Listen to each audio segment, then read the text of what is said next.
네, 반갑습니다. 그러면 잠깐 기도하고 바로 강의 일정을 시작하겠습니다. 사랑하는 하나님 아버지, 한국 사회의 건강한 성윤리가 위기에 처한 이 어려운 시기에 차별금지법 바로알기 아카데미를 통해서 대응하게 하심을 감사드립니다. 이 아카데미를 통해서 한국 교회와 성도들과 나아가서는 국민들이 동성애 법제화의 위험성을 인지할 수 있도록 도와주시기를 원합니다. 많은 주의 백성들의 눈물의 기도와 헌신을 가상히 여기셔서 우리나라에서는 동성애 합법화가 차단될 수 있도록 역사하여 주시기를 원합니다. 이 시간에 성경의 관점에서 차별금지법의 문제점들을 점검할 때 말씀과 성령으로 인도하셔서 하나님의 뜻을 온전하게 분별하는 은혜를 주시기를 간절히 바라면서 이 모든 말씀을 예수 그리스도의 이름으로 기도드립니다. 아멘. 2020년 6월 29일자로 장혜원 의원을 비롯한 10명의 의원들이 발의한 차별금지법은 교회, 기독교인, 성경 등과 같은 용어들을 전혀 사용하지 않고 있어서 외형상으로는 기독교와 무관하게 보편적인 차별을 막는 법처럼 보이지만 이 법안을 덮어 가리고 있는 수건을 벗겨내고 나면 법안의 총구가 교회와 기독교인들과 성경을 정조준하고 있음이 드러납니다. 이 강의는 차별금지법이 어떤 점에서 반성경적이며 교회에 심대한 피해를 주는 법안인가를 밝히는 데 목적이 있습니다. 첫째, 용어의 정의에 나타난 의도를 잠깐 검토하겠습니다. 차별금지법은 제3조 1항에서 차별을 금지해야 하는 사유로서 23가지 항목을 제시했습니다.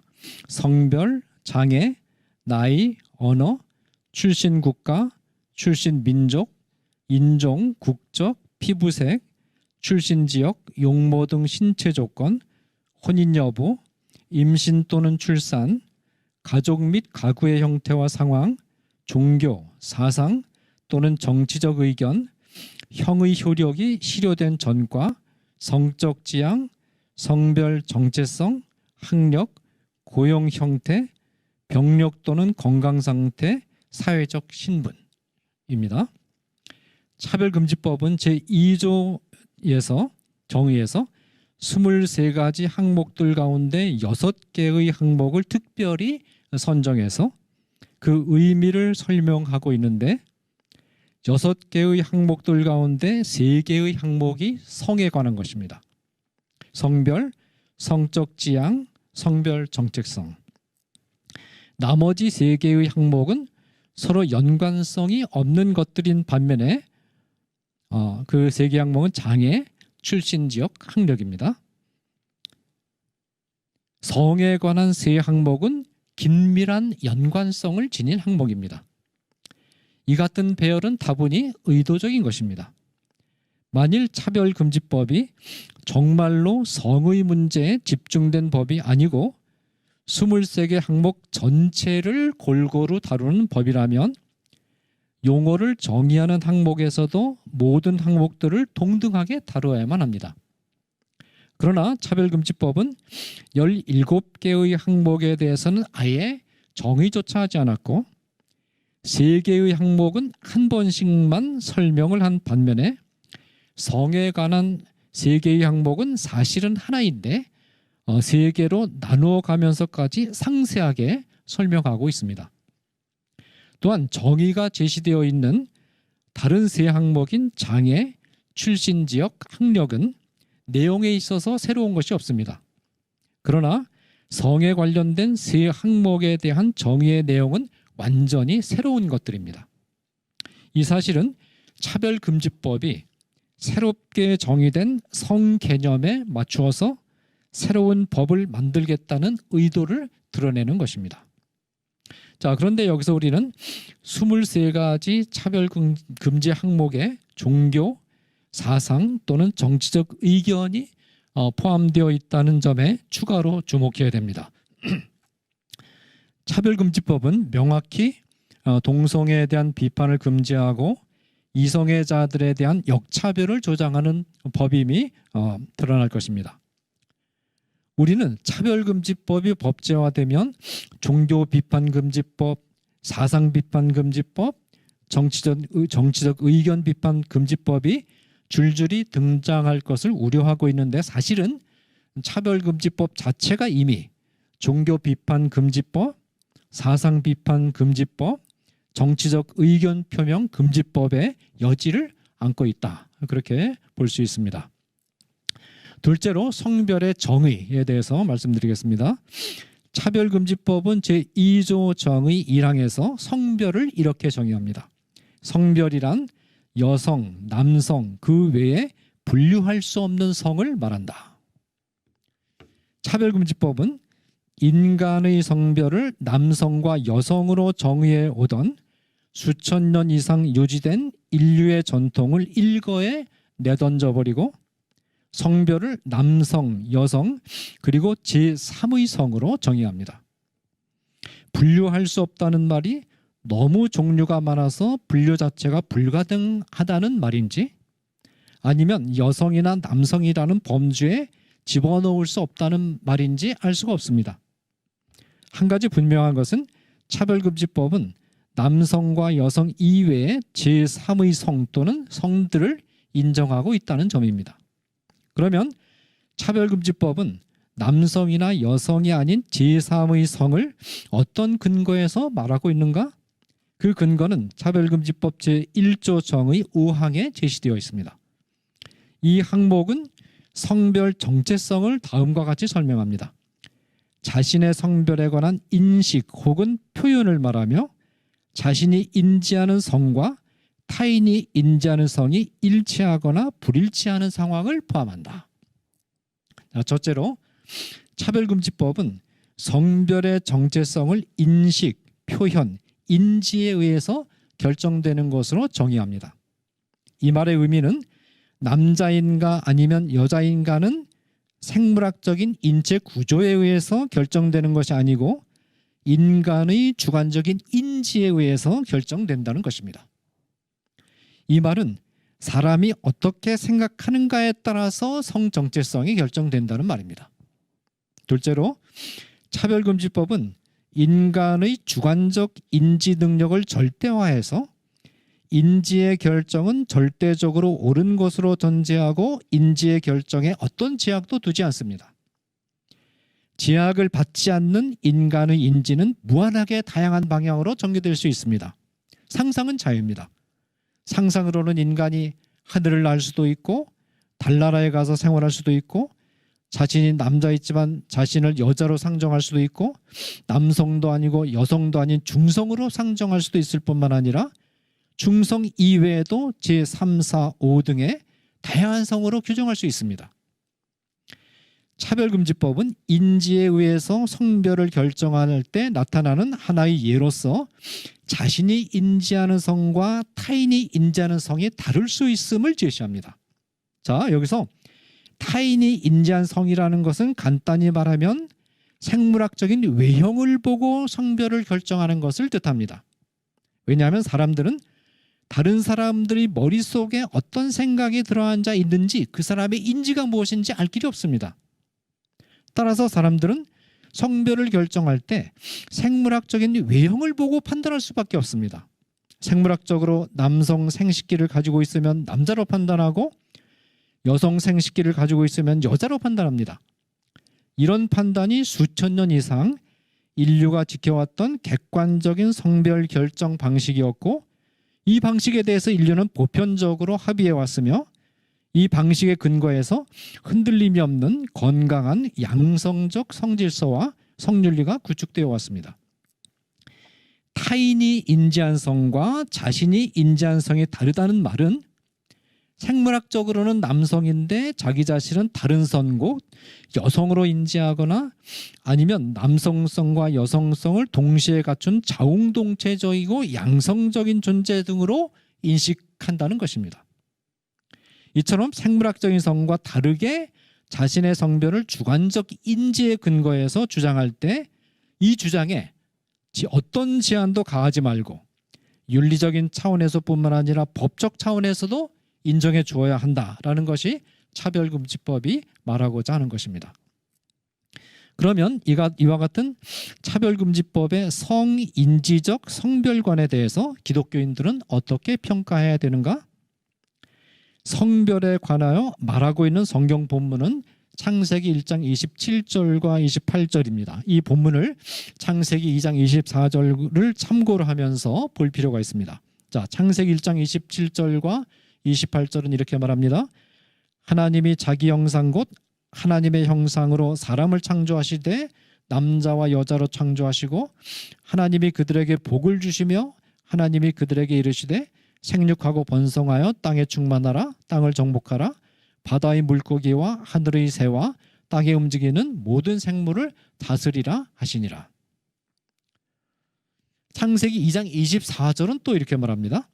이러므로 남자가 부모를 떠나 그의 아내와 합하여 둘이 한 몸을 이룰지로다. 창세기 1장 27절과 28절은 하나님이 인간을 창조하시는 시점을 서술한 것이고 창세기 2장 24절은 아담과 하와의 후손이 성인이 되어서 결혼하는 시점을 묘사한 것입니다. 이 두 본문 가운데 성별을 결정하는 본문은 창세기 1장 27절과 28절입니다. 이 창세기 1장 27절과 28절을 뒷부분부터 읽으면 이해가 쉽습니다. 첫째로 하나님은 아담과 하와에게 땅을 정복하고 바다와 하늘의 동물을 다스리라는 명령을 주셨습니다. 문화대명령이죠. 둘째로 그런데 이 명령은 아담과 하와 둘의 힘만으로는 수행할 수가 없습니다. 이 명령을 수행하기 위해서는 극히 많은 수의 사람들이 필요합니다. 그러면 어떻게 이 많은 사람들을 얻을 수 있느냐? 생육하고 번성해서 땅에 충만해야 됩니다. 이 생육하고 번성하라는 말은 성관계를 가지고 자녀를 출산하라는 뜻입니다. 실제로 이처럼 성관계를 가지도록 하기 위해서 하나님은 사람을 남자와 여자로 창조하셨습니다. 하나님이 성별을 결정하신 것입니다. 하나님이 정하신 성별은 딱 두 개입니다. 하나는 남자, 다른 하나는 여자입니다. 창세기부터 요한계시록에 이르기까지 남자와 여자 이외의 다른 성별은 등장하지 않습니다.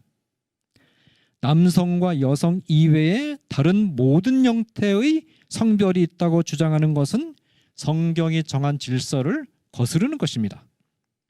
여기서 우리는 남자와 여자의 용어에 주의해야 됩니다. 히브리어로 남자와 여자에 해당하는 대표적인 용어군이 두 가지가 있습니다. 두 조합이 있습니다. 두 조합이 우리말로는 모두 남자와 여자로 번역되었으나 그 의미는 아주 다릅니다. 하나의 조합은 이쉬와 이쉬아라는 단어입니다. 이쉬는 남자로 번역되었고 이쉬아는 여자로 번역되었습니다. 이쉬와 이쉬아는 영혼을 가진 전인으로서의 남자와 여자를 가리키는 표현입니다. 창세기 2장 24절에는 이쉬와 이쉬아가 사용되었습니다. 결혼은 영혼을 가진 전인으로서의 남자와 영혼을 가진 전인으로서의 여자의 결합이기 때문입니다. 물론 이 가운데 성관계도 포함이 되겠죠. 다른 하나의 조합은 자카르와 니케마입니다. 자카르도 남자로 번역되었고 니케마는 여자로 번역되었습니다. 창세기 1장 27절에서 하나님이 인간을 처음으로 창조하시는 시점에서 성관계를 염두에 두고 성별을 결정하실 때는 자카르와 니케마를 사용하셨습니다. 그러면 자카르와 니케마는 무슨 뜻인가? 자카르와 니케마는 영혼에 중점을 둔 표현이 아니고 생물학적인 몸에 중점을 둔 표현입니다. 영혼이 배제된 생물학적 신체 구조만 보면 인간과 다른 동물이 연속성이 있기 때문에 이 동일한 용어가 자카르와 니케마가 인간과 동물에게 모두 사용됩니다. 다른 동물들을 가리킬 때도 수컷은 자카르, 암컷은 니케마라고 표현했습니다. 하나님이 성교와 관련해서 성별을 결정하실 때 이쉬와 이쉬아를 사용하지 않으시고 자카르와 니케마를 사용하셨다는 것은 무슨 뜻입니까? 전인으로서의 삶을 영위해야 되는 결혼 당사자들을 생각할 때는 몸만을 생각해서는 안 되고 영혼까지 전인적으로 고려해야 되지만 인간이 성별을 결정할 때는 인간의 영혼을 고려하지 말고 인간의 주관적인 인지를 고려하지 말고 생물학적인 신체 구조만을 고려해서 결정하라라는 뜻입니다. 인간의 주관적 인지는 배제되어야 됩니다. 그것이 하나님의 뜻입니다. 염색체 구조가 XY이고 이 염색체 정보에 따라서 남성 생식기를 가지면 남자고 염색체 구조가 XX이고 이 염색체 정보에 따라서 여성 생식기를 가지고 있으면 여자입니다. 그것으로 성별 결정은 100% 끝난 것입니다. 아무것도 덧붙여서는 안 됩니다. 둘째로 성적 지향의 정의 문제를 살펴보겠습니다. 차별금지법은 제2조 정의 4에서 성적 지향을 이렇게 정의합니다. 성적 지향이란 이성애, 동성애, 양성애 등 감정적, 호의적, 성적으로 깊이 이끌릴 수 있고 친밀하고 성적인 관계를 맺거나 맺지 않을 수 있는 개인의 가능성을 말한다. 성별을 객관적이고 생물학적인 사실에 근거하여 결정하지 않고 인간의 주관적인 인지에 근거해서 결정한 차별금지법은 이제 인지의 범위를 인간의 성애적 감정으로 좁히면서 구체화시킨 다음에 인지의 능력을 절대화하고 어떤 제약도 두지 않는 것과 동일한 맥락에서 인간의 주관적인 성애적 감정을 절대화하고 여기에 어떤 제약도 두지 않습니다. 성애적 감정이 절대적으로 옳기 때문에 성애적 감정의 대상이 무엇인가는 문제가 되지 않습니다. 성애적 감정의 대상은 이성을 향할 수도 있고 이성애, 동성을 향할 수도 있고 동성애죠. 이성을 향하다가 동성을 향하기를 반복할 수도 있고 양성애입니다. 등이라는 표현이기 때문에 동물을 향할 수도 있고 수간입니다. AI를 향할 수도 있습니다. AI 끌어안고 성관계 가질 수도 있습니다.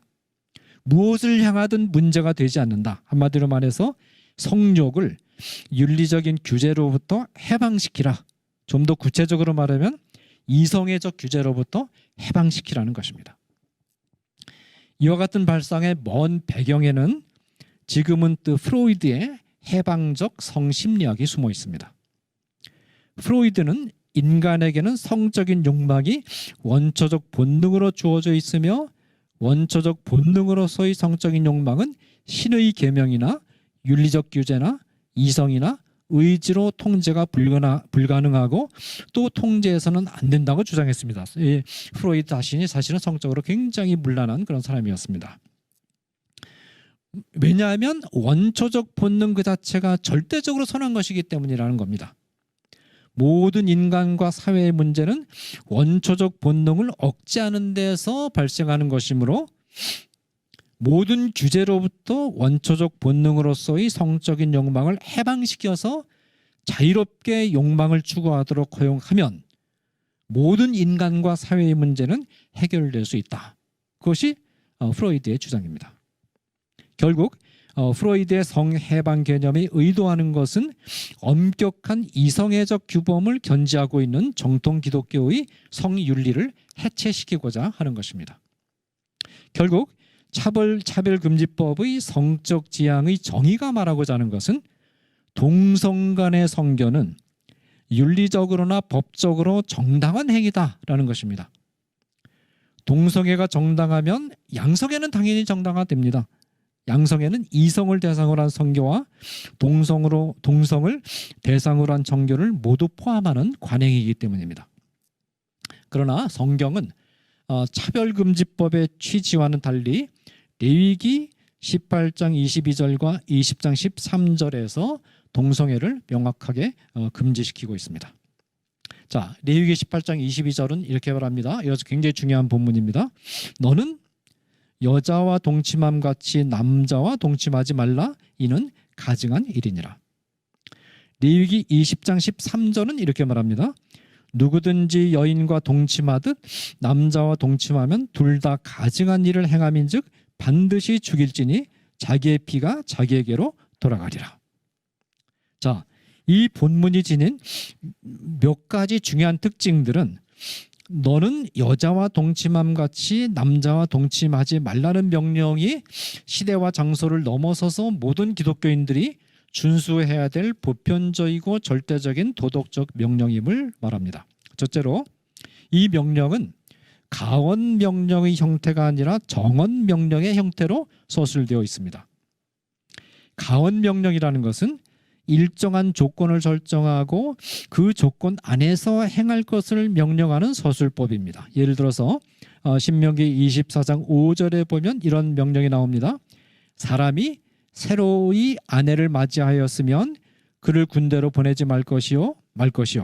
자, 이 명령은 아내를 새로 맞이하는 조건적 상황에 한정해서 주는 명령입니다. 따라서 이 조건적 상황이 해소되면 이 명령은 더 이상 적용되지 않습니다. 이에 반해서 정원 명령은 어떤 조건도 달지 않고 단도직입적으로 명령하는 서술법으로서 보편적이고 절대적으로 적용된 명령을 뜻합니다.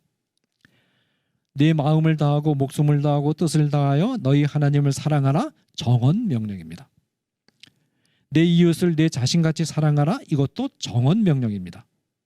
남에게 대접을 받고자 하는 대로 너희도 남을 대접하라. 이것도 정원 명령입니다. 너는 여자와 동침함 같이 남자와 동침하지 말라는 레위기 18장 22절의 명령도 정원 명령으로 되어 있습니다. 따라서 이 명령은 시대와 장소를 초월해서 모든 기독교인들이 준수해야 될 보편적 명령입니다.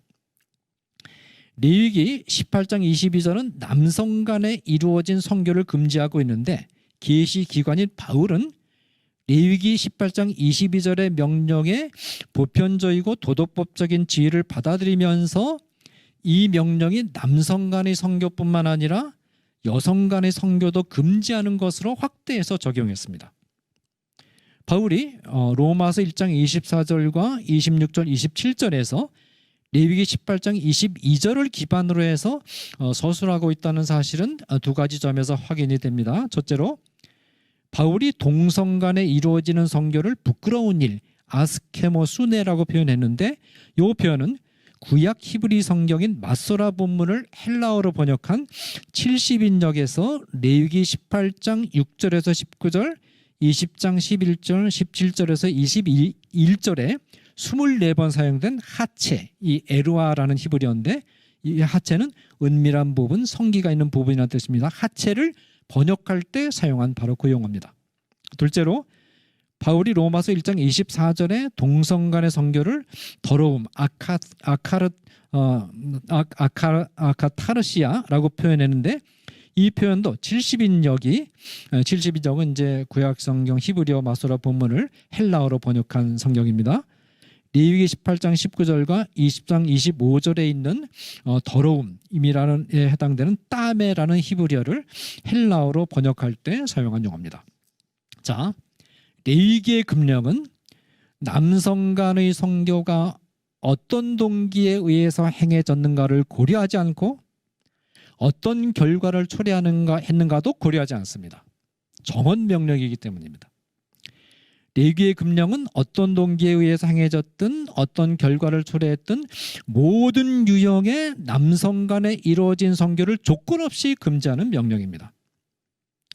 레위기의 금령은 이방신전 안에서 이방신에 대한 경배 방식의 한 의례로서 행해진 동성 간의 성교든 아니면 일반인들 사이에서 행해진 동성 간의 성교든 구별을 두지 않고 모두 금지시키는 금령입니다. 성인들 사이에서 서로 합의해서 이루어진 동성 간의 성교든 아니면 강제로 행한 추행이든 소아인 남자아이 미동을 대상으로 하는 성교 등 성교든 레위기의 금령은 구별을 두지 않고 모두 금지시킵니다. 어떤 사람이 반복적인 후천적 습관에 의해서 중독되어서 동성애를 향한 굳어진 어떤 성향이 생겨가지고 동성간의 성교를 행했든 아니면 자기의 의지의 선택에 의해서 동성간의 성교를 행했든 레위기의 금령은 구별을 두지 않고 모두 금지시킵니다. 또한 동성간의 성교를 통해서 당사자들이 더 깊이 사랑하게 되었고 이성애를 행할 때보다 더 마음이 편안하고 행복을 느끼는 결과가 찾아오든 아니면 더 불행해지든 레위기의 금령은 구별하지 않고 모두 금지시킵니다. 레위기의 금령은 이유나 동기나 결과를 따지지 말고 때와 장소를 따지지 말고 동성간에 이루어진 성교는 좌우지간 다 금지해라. 이게 레위기 18장 20절의 정확한 뜻입니다. 이 명령에다가 어떤 이유나 동기나 결과를 변명으로 덧붙인 것은 이런 것은 하나님의 명령에 인간의 생각을 첨가하는 것입니다. 친동성애적인 입장을 취하는 신학자들은 레위기 18장 22절과 20장 13절이 이방신전 안에서 이방신 숭배 의식의 일부로서 행해진 종교적 의례로서의 남성 간의 성교만을 가리킨다고 주장하지만 이방신 숭배 의식으로서의 남성 간의 성교를 금지시키는 본문은 따로 있습니다. 신명기 23장 17절 18절에 이 경우는 행위 주체를 가리키는 용어가 다릅니다. 이방신 숭배 의식의 일부로서의 남성 간의 성교를 다룰 때는 성교의 대상을 남창으로 번역된 카데시로 표현했습니다. 그러나 레위기에서는 성교의 대상을 묘사할 때 일반적인 사람을 가리키는 자카르가 사용됐습니다. 또 어떤 학자들은 레위기의 명령이 어린 남자아이 곧 미동을 대상으로 한 성교만을 금지시켰다고 주장하지만 그렇다면 성교의 대상을 묘사할 때 나아르라는 청년에 해당되는 용어를 썼을 것입니다. 그러나 레위기에서는 성교의 대상을 묘사할 때 자카르라는 일반적인 사람을 가리키는 용어가 사용되었습니다. 물론 레위기의 금령에는 이방 신전에서 행하는 남성 간의 성교와 나이 어린 남자와 행하는 남성 간의 성교도 당연히 포함되지만 거기 제한되지 않는다라는 것입니다. 셋째로 레위기 20장 13절은 남성 간의 동성애를 행한 자에 대해서 사형이라는 중형을 부과했습니다. 자, 모세율법은 세 가지 유형으로 구성이 됩니다. 의식법은 제사법, 절기법, 정결법 등과 같은 종교적 의례를 다룬 법으로서 장차 오실 예수 그리스도와 예수 그리스도께서 이루실 구속 사역을 예표하는 상징 체계로서 예수 그리스도께서 이 땅에 오셔서 구속 사역을 완성하신 후에는 더 이상 작구적으로 준수할 필요가 없습니다. 구약 시대의 의식법을 범한 자들에 대해서는 며칠간 격리시키는 조치 정도 이상의 처벌은 하지 않았습니다. 이 시민법은 이스라엘이라는 특수한 신정적 정치 경제 공동체를 운영하는 데 필요한 실정법 체계로서 정치 문화와 시대와 지정학적 조건이 달라진 새로운 정치 경제적 상황에서는 작구적으로 적용되지 않습니다. 도덕법은 시대와 장소를 초월해서 모든 하나님의 백성들이 준수해야 할 보편적이고 절대적인 법체계로서 사랑의 대강령, 황금률, 십계명, 성윤리 관련 명령들이 포함됩니다. 여기 사랑의 대강령이나 황금률이 다 이미 구약 모세율법에 다 있는 겁니다. 도덕법의 특징은 이 법을 범하는 경우에는 형사처벌을 받았다는 점입니다. 우상을 숭배함으로써 제1, 2계명을 범하면 사형당했고 안식일을 범해서 제4계명을 어긴 경우에도 사형당했고 부모를 저주함으로써 제5계명을 범한 경우에도 사형당했고 고의적으로 사람을 죽여 제6계명을 어긴 경우에도 사형당했고 간음을 범한 경우에도 사형을 당했습니다. 레위기 20장 13절이 남성 간의 성교를 금지한 명령이 10계명과 같이 보편적이고 절대적인 도덕법이기 때문에 사형을 지금 부과하고 있는 것입니다. 넷째로 레위기 18장 22절의 명령을 원문으로 분석해보면 남성 간의 성교는 성교 당사자들을 영혼을 지닌 하나님의 형상으로서의 고귀한 인간의 지위로부터 영혼이 없는 짐승의 수준으로 떨어뜨리는 반윤리적인 행위라는 함의를 읽어낼 수가 있습니다. 자, 레위기 18장 22절은 이렇게 되어 있습니다. 너는 여자와 동침함 같이 남자와 동침하지 말라. 레위기 20장 13절은 이걸 받아가지고 누구든지 여인과 동침하든 남자와 동침하면이라고 말했습니다. 이 두 본문에서 행위의 주체는 레위기 18장 22절에서는 너로 되어 있고 레위기 20장 13절에서는 누구든지로 되어 있는데 이 누구든지는 히브리어로 이쉬입니다. 곧 영혼을 가진 전인으로서의 남자를 가리킵니다. 동성 간의 성교를 가지기 전 이 사람은 하나님의 형상을 담지하고 있는 영혼을 가진 전인으로서의 어엿한 이쉬 남자였습니다. 자, 그 다음에 여인과 동침함 같이라는 구절에서 여인은 이쉬 아입니다. 남자가 여자와 성관계를 가질 때는 영혼을 가진 전인으로서의 인격성 안에서 이루어지는 것이고 남자와 여자가 모두 영혼을 가진 전인으로서의 인격성을 잃지 않습니다. 그런데 남자와 동침하다라는 구절에 이르면 이쉬가 자카르로 바뀝니다. 이것은 무엇을 의미합니까?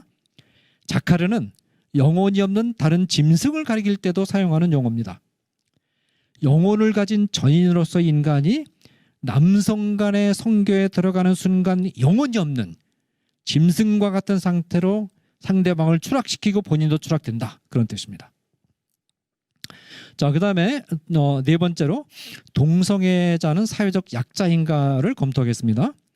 차별금지법이 명시적으로 밝힌 것은 법적 강제력으로 동성애자들을 차별로부터 보호해야 된다는 것입니다. 이 통상적으로 법적인 강제력으로 차별로부터 보호한다는 것은 보호받는 대상이 사회적 약자임을 의미하고 실제로 차별금지법도 그 제한 이유에서 사회적 약자에 대한 신속하고 실질적인 구제를 도모한다고 얘기를 하고 있거든요. 그렇지만 이 동성애자라는 범죄는 사회적 약자의 범죄로 분류하기에 적합한 범죄가 아닙니다. 첫째로 성경은 사회적 약자를 정치 경제적으로 보호할 것을 강조하고 있지만 성경이 열거하는 사회의 한계계층이나 사회적 약자의 범죄에는 동성애자가 들어있지 않습니다. 성경이 특별한 사회의 보호가 필요한 계층으로 분류하는 항목들을 보면 가난한 사람과 거류민, 고아, 과부, 나그네, 억눌린 사람, 줄인 자, 갇힌 자, 맹인, 비굴한 자, 학대받는 자, 줄인 자, 빈민, 헐벗은 자, 이방인, 탈취당한 자, 궁핍한 자, 빚진 자, 벗은 자, 힘없는 자, 연약한 자인데 이 목록에 동성애자는 없습니다. 둘째로 이 목록을 잘 살펴보면 이 목록에 열거된 범죄에 들어가는 것이 인간이 자유로운 선택에 의해서 결정되는 것이 아니고 인간의 의지와 상관없이 선천적이거나 아니면 사회 구조적으로 결정되는 것임을 알 수 있습니다. 여자로 태어나느냐 남자로 태어나느냐 노인이 되느냐 청소년기에 머물러 있느냐 신체의 장애를 입는 거 병자가 되는 거 맹인이 되는 거 고아가 되는 거 과부가 되는 거 거류민이나 나그네나 전쟁포로의 지위에 떨어지는 거 빈곤에 처하는 것 등은 선천적 요인이나 사회 구조적 요인에 의해서 운명적으로 결정되는 항목들입니다. 종교에 입문하는 것은 인간의 결정에 중요한 역할을 하지만 한 번 종교에 입문하면 사실상 거의 탈퇴가 불가능합니다. 그러나 동성애를 행하느냐 행하지 않느냐의 여부는 인간의 자유로운 결정에 의해서 선택할 수 있는 사안입니다. 동성애를 하지 않겠다고 결단하면 언제든지 안 하면 됩니다. 간단한 거예요. 실제로 사회적 약자는 소수인가 여부에 따라서 결정되지 않습니다. 사회적 약자는 소수일 때도 있지만 다수일 때도 있습니다. 고아, 과부, 맹인, 신체장애자, 나그네 등은 대체로 소수일 때가 많지만 여자, 노인, 청소년은 결코 소수가 아닙니다.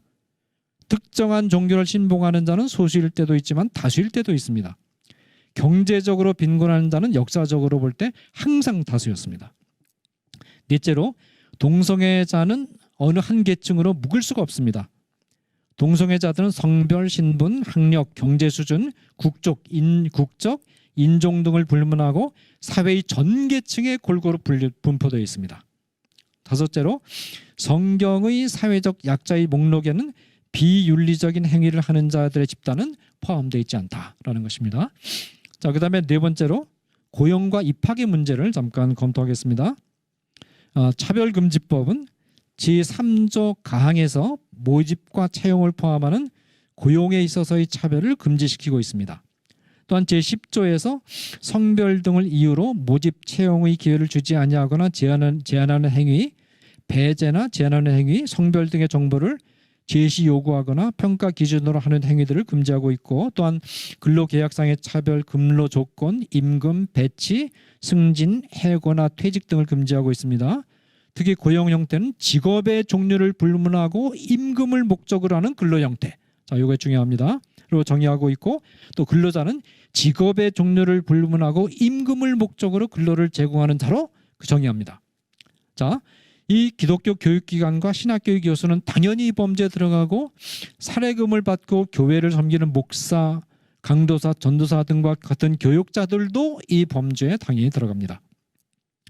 따라서 차별금지법이 법제화되면 기독교 학교나 신학교에서 교사나 교수 지원자가 동성애자임이 밝혀지는 경우에 동성애자라는 이유로 채용을 거부하는 것은 불법이 되고, 근무하던 교사나 교수가 동성애자임이 밝혀지는 경우에 내보낼 수 없게 됩니다. 동시에 기독교 학교나 신학교가 요구하는 신앙 고백을 하지 않는 경우에 그 이유 때문에 채용을 거부하면 불법이 됩니다. 동시에 차별금지법은 제3조에서 교육기관 및 직업훈련기관에서의 교육훈련이나 이용에 있어서 차별해서는 안 된다고 규정하고 있고, 제2조에서 어린이집, 초중고등학교, 평생교육기관, 교육부 장관의 평가 인정을 받은 학습과정을 운영하는 교육훈련기관, 대학교와 대학원이 포함이 됩니다. 직업훈련기관이 모두 포함됩니다. 이 범주에는 기독교 교육기관인 중고등학교와 대학교, 그리고 대학원, 그리고 교육부가 수여하는 학점을 부과하는 신학대학교, 신학대학원, 신학대학원, 대학교 등이 모두 포함이 됩니다. 차별금지법은 교육과 훈련의 내용에 있어서 성별 등의 이유로 내용에 있어서 제31조와 32조에서 구체적으로 명시했는데, 제31조에서 성별 등의 이유로 지원, 입학, 편입을 제한하거나 금지할 수 없게 했고, 또 전학이나 자퇴 등의 불이익 조치를 하지 못하게 했습니다.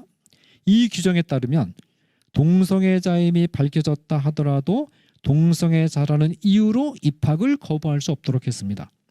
이 성별 등에는 종교가 포함되어 있기 때문에 기독교 학교나 신학교에서 세례를 받지 않았다거나 신앙 고백이 없는 경우에 입학을 불허하면 불법이 되도록 되어 있습니다. 그렇게 되면 기독교 학교는 학생 구성에 있어서 기독교 학교로서의 특수성이 희석될 수밖에 없고, 신학교는 목회자 양성 기관의 기능을 상실하게 된다라는 것입니다. 차별금지법은 교회와 기독교 교육기관이 동성애를 포기할 생각이 없는 자들을 구성원으로 받아들일 것을 법의 힘으로 강제하고 있는데, 자, 성경은 이런 시도에 대해서 어떻게 말하고 있느냐? 레위기 18장 19절은 이 가증한 모든 일을 행하는 자는 그 백성 중에서 끊어지리라고 말합니다. 이 본문에서 끊어지리라는 말은 히브리 문법에서 미완료형인데 실질적으로는 명령형입니다. 그 백성 중에서 끊어지리라는 말은 하나님의 거룩한 백성들의 공동체 안에 구성원으로 받아들이지 말라는 뜻입니다. 레위기 20장 13절은 더 강력한 표현을 동원해서 반드시 죽일지니라고 명령함으로써 남성 간의 성교를 행한 자를 공동체 안에 받아들여서는 안 된다는 점을 분명히 했습니다. 사도 바울이 고린도전서 5장과 6장에서 고린도 교회의 타락한 성윤리를 비판하면서 제안한 명령들은 레위기 18장과 19장에 근거한 것들입니다. 바울은 레위기 18장과 20장의 성윤리 규정들을 바울 당시에도 유효한 도덕법 규정들로 받아들였습니다. 레위기는 한 가지 차이점은 처울 방식이 바뀌었다는 것이죠. 레위기는 국가 차원에서 동성애 문제를 다루면서 국가가 시행할 수 있는 최고형인 사형을 부과했습니다. 바울의 경우는 국가에서 교회로 무대가 바뀌었습니다. 교회에게는 국가가 가지고 있는 것과 같은 실정법적인 강제력이 없습니다. 그러나 바울은 레위기의 취지를 존중해서 교회법상으로 내릴 수 있는 징계 가운데 최고의 징계인 출교를 명령하고 있습니다. 바울이 고린도 교회로부터 전해 들은 상황은 이런 것이었습니다. 자, 고린도전서 5장에서 어떤 가정의 아버지가 젊은 둘째 부인을 취했습니다. 그런데 이 둘째 부인이 나이가 어려가지고 아버지의 큰아들과 엇비슷한 또래였고, 그래서 서로 성적인 이끌림을 받고 성관계를 가진 것입니다. 근친상간이 이루어진 것이죠.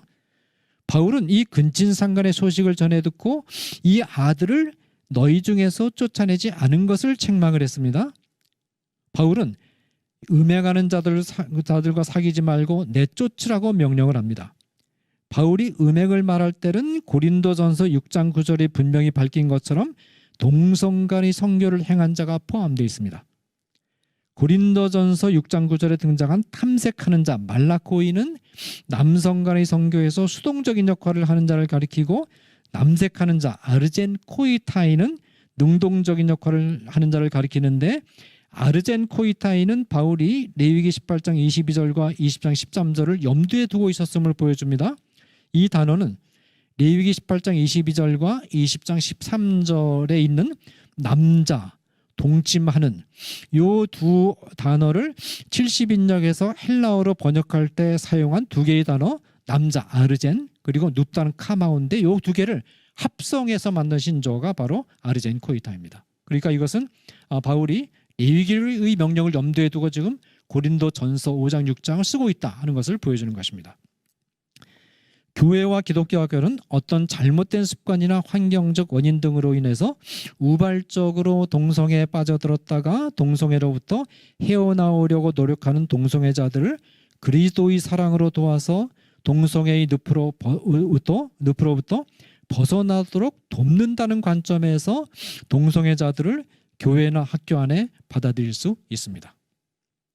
그러나 이 경우에도 일정한 노력을 통해서 동성애를 떠난다는 조건이 있어야 됩니다.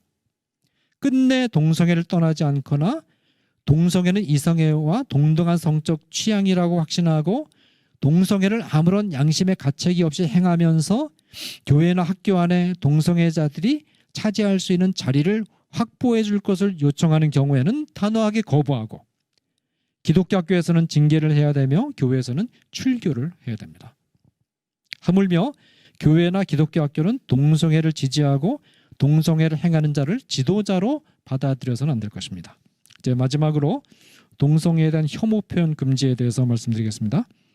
차별금지법은 제32조 1사항에서 교육 목표, 교육 내용, 생활지도 기준, 교과 편성에 있어서 차별을 금지하고 있는데, 특히 특정 개인이나 집단에 대한 혐오나 편견을 교육하지 못하도록 규정하고 있습니다. 특정 개인이나 집단의 실명을 구체적으로 거명하지 않았다 하더라도 동성애와 동성 간의 성교를 행하고 있는 개인이나 집단은 동성애와 동성 간의 성교를 비판하는 말을 들을 때 두 가지 반응을 보일 수 있습니다. 하나의 반응은 동성애와 동성 간의 성교에 빠져 있지만 이 행위들이 반인륜적 행위라는 자책감을 가지고 있고 이 행위들로부터 빠져나가기 위해서 노력하지만 뜻대로 되지 않아서 힘들어하는 개인이나 집단으로부터 나오는 반응입니다. 이들은 동성애에 대한 비판을 자신들에 대한 사랑의 표현이자 자신들을 반인륜적인 함정으로부터 구해내기 위한 시도로 해석하고, 이들에게 마음문을 열고 함께 동성애로부터 벗어나기 위해서 노력하게 됩니다.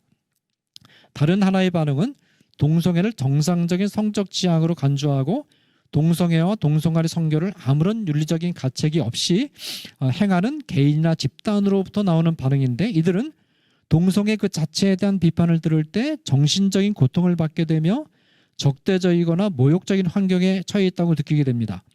이들에게 있어서 동성애 비판은 차별금지법 제3조 사항을 정면으로 위반하는 범법행위가 됩니다. 왜냐하면 이 항은 성별 등을 이유로 적대적 모욕적 환경을 조성하는 등 신체적 정신적 고통을 주는 행위를 차별행위로 간주해서 금지하고 있기 때문입니다. 이 차별금지법은 교회의 설교에 대해서 명시적인 규정을 하지 않습니다. 그러나 제28조에 보면 교회 안의 현장에서 육성으로 설교하는 것에 대해서는 제한 규정을 두지 않고 있지만 이 유튜브나 페이스북이나 소셜 미디어 등을 통한 설교나 강의나 교육에서의 일체의 동성애 비판을 하지 못하도록 금지시키고 있습니다. 이 동성애 비판에 대한 이와 같은 차별금지법의 태도는 동성 간의 선교를 가장 강력한 혐오 표현을 사용해서 비판하고 있는 성경의 가르침에 정면으로 위배됩니다. 레위기 18장 22절은 동성 간의 선교를 가증한 일이라고 비판하고 있는데 가증한 일로 번역된 히브리어 토에바의 가장 정확한 의미는 바로 혐오스러운 일입니다. 결국 차별금지법이 속에 숨기고 있는 좀 더 궁극적인 목표는 성경을 금서로 만드는 것입니다. 차별금지법이 동성애에 대해서 혐오 표현을 사용하는 것을 금지하는 법이라는 말은 동성애를 혐오스러운 일이라고 강력하게 표현하고 있는 성경의 가르침을 가르치지 말라는 뜻이고, 이것은 결국은 성경은 금서가 되어야 된다는 뜻의 다름 아닙니다. 네, 제 강의는 이것으로 마무리하겠습니다. 잠깐 기도하고 끝내겠습니다. 사랑하는 하나님 아버지, 우리 한국 사회 전체가 하나님께서 정해주신 남자와 여자의 성별 질서, 성관계는 남자와 여자 사이에서 행해져야 된다는 이 인류 근간의 질서를 무너뜨리고 해체시키려는 음모와 그런 시도가 진행되고 있습니다. 이런 상황에서 우리 모든 성도들이 경각심을 가지고 위에서 기도하게 하시며, 또 이 시도를 막기 위해서 우리 성도들이 해야 될 모든 일을 최선을 다해서 행할 수 있도록 도와주시기 원합니다. 그래서 비록 일부 서구 나라에서는 교회가 약하고 교회가 미리 주의하지 않아서 차별금지법이 통과되고, 그래서 사회 전체가 성적으로 문란한 사회로 전락하고 교회가 심각하게 타격을 받는 그런 불행한 일이 벌어졌으나, 우리 한국 사회에서는 우리 성도님들이 많이 기도하고 또 많이 헌신해서 이 차별금지법을 반드시 막아내고 전 세계 교회와 사회를 향해서 길을 제시하는 그런 한국교회와 한국 사회가 될 수 있도록 도와주시기를 간절히 바라옵곤 합니다. 이 모든 말씀 예수 그리스도의 이름으로 기도하옵나이다. 아멘. 오늘 제가 강의 드릴 내용은 동성애 차별금지법 저지를 위한 교회의 대책이라고 하는 이런 강의입니다. 제목을 보시면은 잠깐만요. 이 PPT를 한번 띄워주시면 좋겠습니다. 지금 차별금지법의 이제 핵심 목표가 있습니다. 보시면 알겠지만 동성 성행위하고 성전환 행위, 사실 이 두 가지를 법으로 옹호 조장하고요. 나아가서 이제 옹호 조장하는 것에서 나아가서 이걸 성경적으로 반대를 하는 표현을 차별로 몹니다.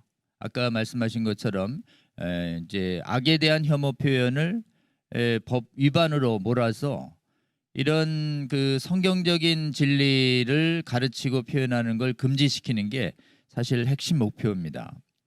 근데 이 차별금지법을 정당화하는 그게 이 차별금지법이 법이니까 이 법 하나 공부하는데 무슨 이렇게 많은 전문가들이 18명 또는 그 이상의 수많은 강의가 필요하냐, 이렇게 이제 의아하실 분들이 계시는데, 이 차별금지법은 이 차별금지법을 정당화하는 이데올로기들이 있습니다. 이념들이.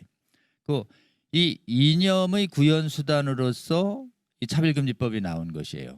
그래서 이 단순한 법률 분야만 있는 것이 아닙니다. 그래서 차별금지법을 막는 것은 차별금지법을 정당화하는 사회 각 영역을 지배한 이 전문적인 거짓 학문들과의 싸움이 이 차별금지법을 막는 것이고, 또 이 차별금지법이 법제화된다는 것은 단순히 법률화의 문제가 아니라 사회의 모든 영역이 차별금지법을 정당화하는 이 이론들에게 점령당했다는 걸 의미합니다.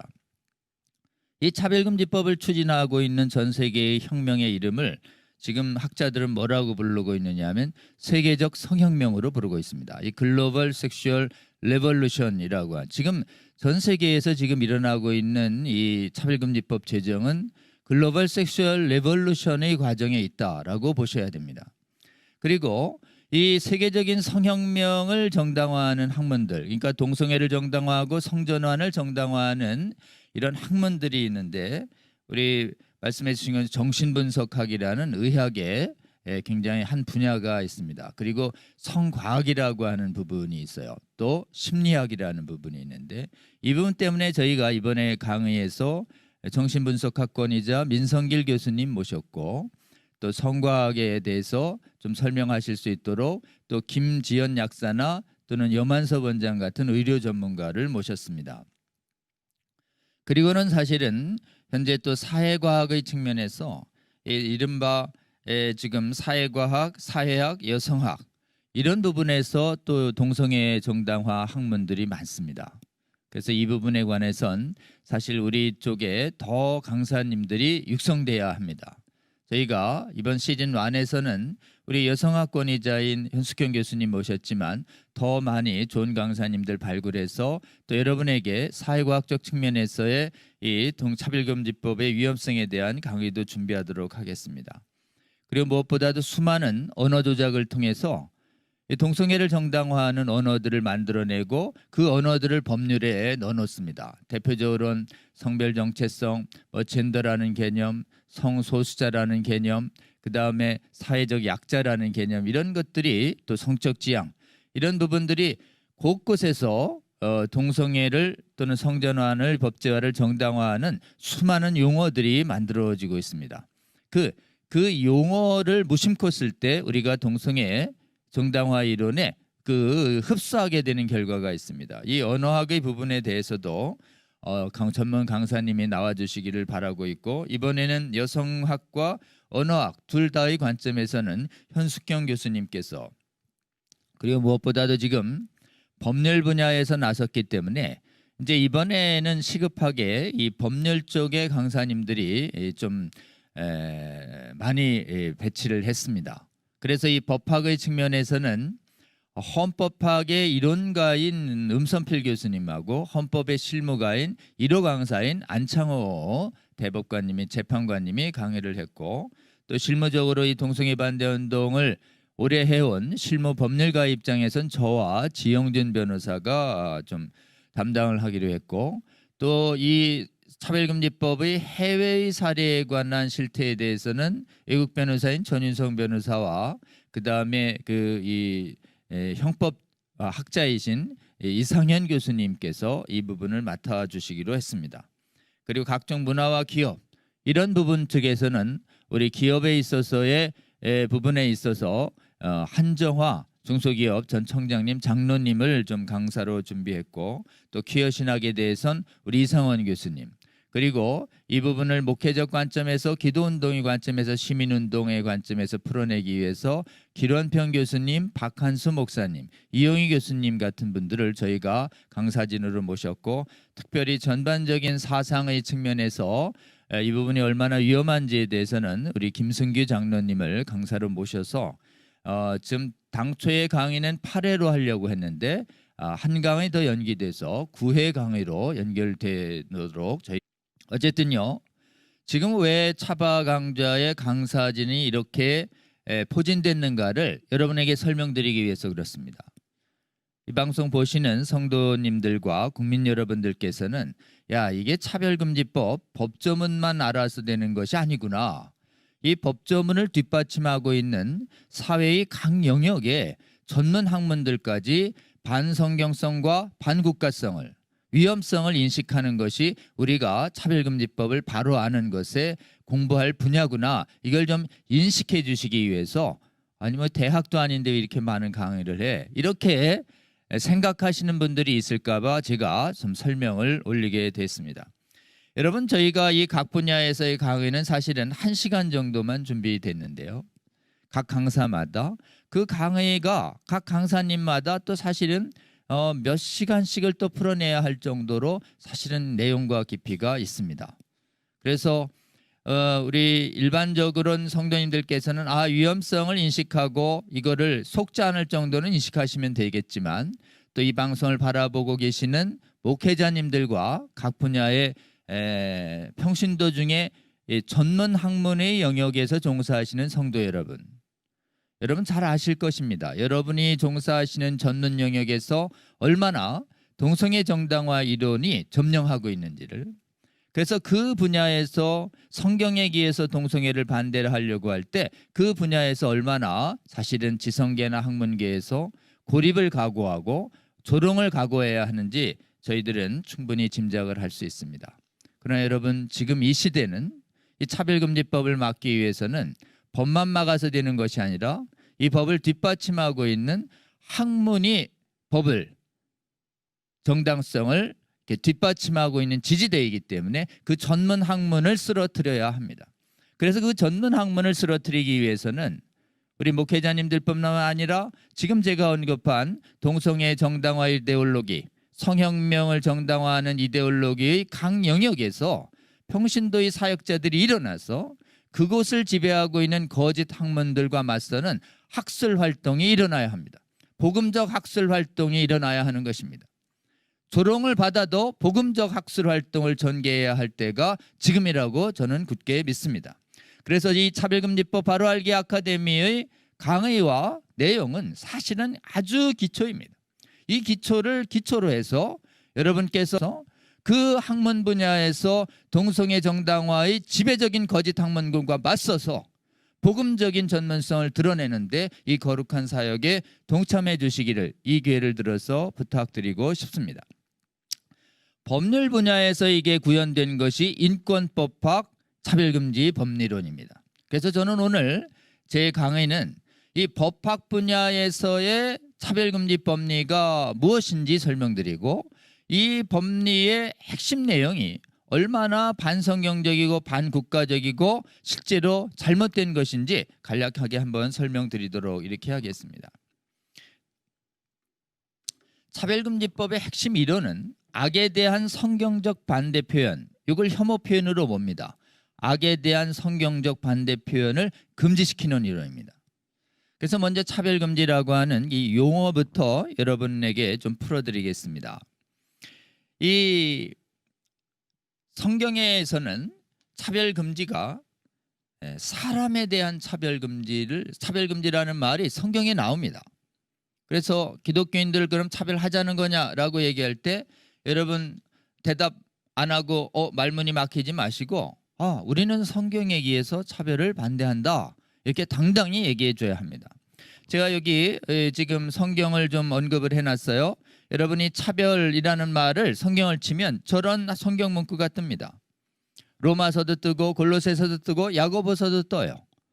특히 믿음으로 구원받는데 헬라인 유대인 차별이 없다는 말이 로마서 골로새서 나오고 야고보에는 사람을 차별하지 말라고 아주 분명하게 나오고 있습니다. 그러니까 성경의 차별을 하지 말라는 말은 사람을 차별하지 말라는 게 성경의 핵심이에요.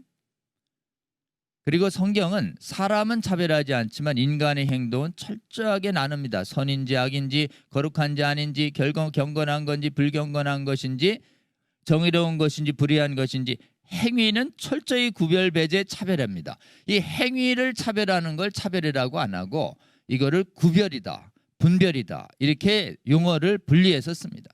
근데 차별금지법은 어떻게 되어 있냐면 겉의 모습은 법조문에는요 성경하고 똑같이 개인과 집단, 이거 사람이거든요. 사람과 사람들, 이 사람들에 대한 분리구별 제한 배제, 이게 뭐 차별이란 뜻이죠.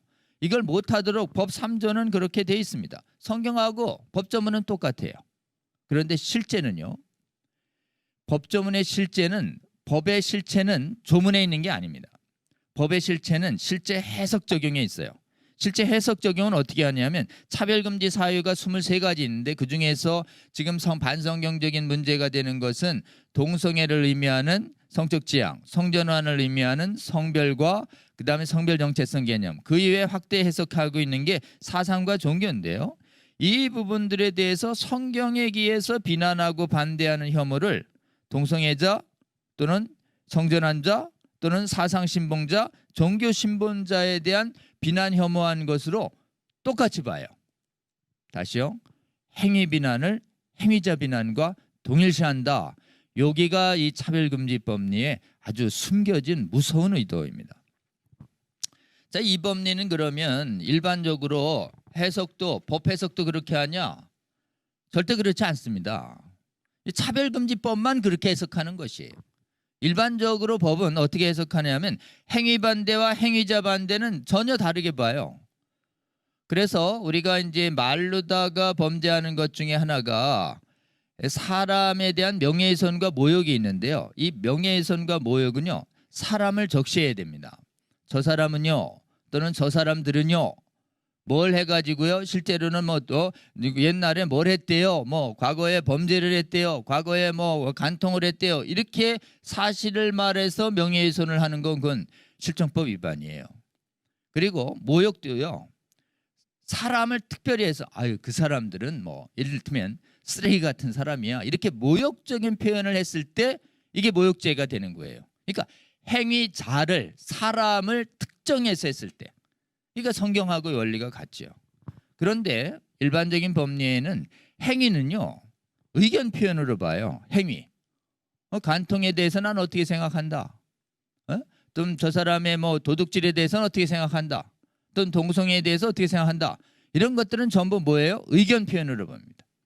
이건 완전히 달리 봐요. 그래서 행위자에 대한 비난은 법에 의해서 금지시키지만 일정 경우에 행위에 대한 비난은 의견 표현으로 전혀 금지하지 않는 것이 일반 법리예요.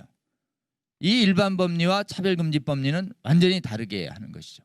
이렇게 되면 어떻게 되는가 하면 결과가요, 성경적인 악과 죄나 잘못된 행동에 대해서 성경의 진리를 가지고 미워하고 그 악행을요, 혐오하고 비난하고 이런 것들이 법으로 금지되는 것이에요. 왜냐하면 그거를 행위자 비난으로 막 몰고 가니까.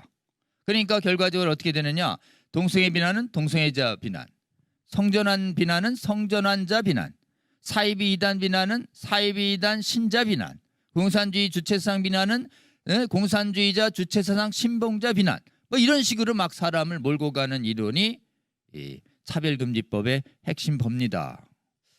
여러분 이걸 인식하시면 좋겠습니다. 그럼 이제 아니 변호사님, 어디에 그러면 어느 법조문에 동성애 성전환 반대가 금지되게 돼 있습니까? 이렇게 물어볼 때 우리는 법조문으로 정확하게 찍어서 알려줘야 합니다. 우리 이제 바로 전에 이 동성애를 의미하는 조항은 법 제2조 제4호에 있어요. 법 제2조에 있어요. 2조 4호에 동성애, 성적 지향 이런 것들은 동성애가 들어간다, 이렇게 금방 빠져할 수 있어요. 근데 성전환을 의미하는 조항이 어디 있나요? 이래 물어보면 없어요. 성전환이란 용어가. 근데 성전환이란 용어는 풀어보면 뭐를 얘기하냐면 성을 내가 선택하겠다, 이런 뜻이에요.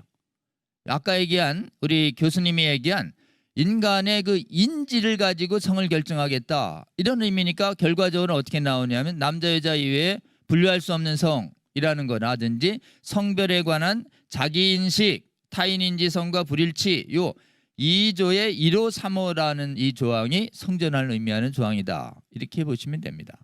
그 다음에 이제 종교엔 사이비도 들어가고 사상엔 공산주의 주체성이 들어간다는 것은 이해하시겠죠? 자, 그러면 동성애와 성전환을 반대한다는 조항이 어디입니까? 이럴 때 우리는 동성애와 성전환을 의미하는 조항을 볼 줄 알았어요. 그럼 반대한다는 건요, 반대한다는 표현은 그 바로 다음 3조에 나와요. 3조에 이렇게 돼 있습니다. 합리적 이유 없이 강령에게서 성별 등을 이유로, 여기 똑같죠, 개인, 집단을 분리구별, 제한, 배제, 거부하거나 불리하게 대우하는 행위, 분리구별, 제한, 배제, 거부, 분리하게, 다 그 말 같죠. 그냥 이 말들을 다 반대한다, 이렇게 인식하시면 됩니다. 반대의 다양한 표현이에요. 반대의 다양한 표현. 여기 반대한다는 표현이 나오죠. 아니 근데 여기 법조문에 보니까, 법조문에도 보니까 사람으로 돼 있잖아요. 아니 사람으로 돼 있어도 행위 반대를 사람 반대로 몬다니까요. 이게 이제 우리 차별금지법리라고 얘기했어요.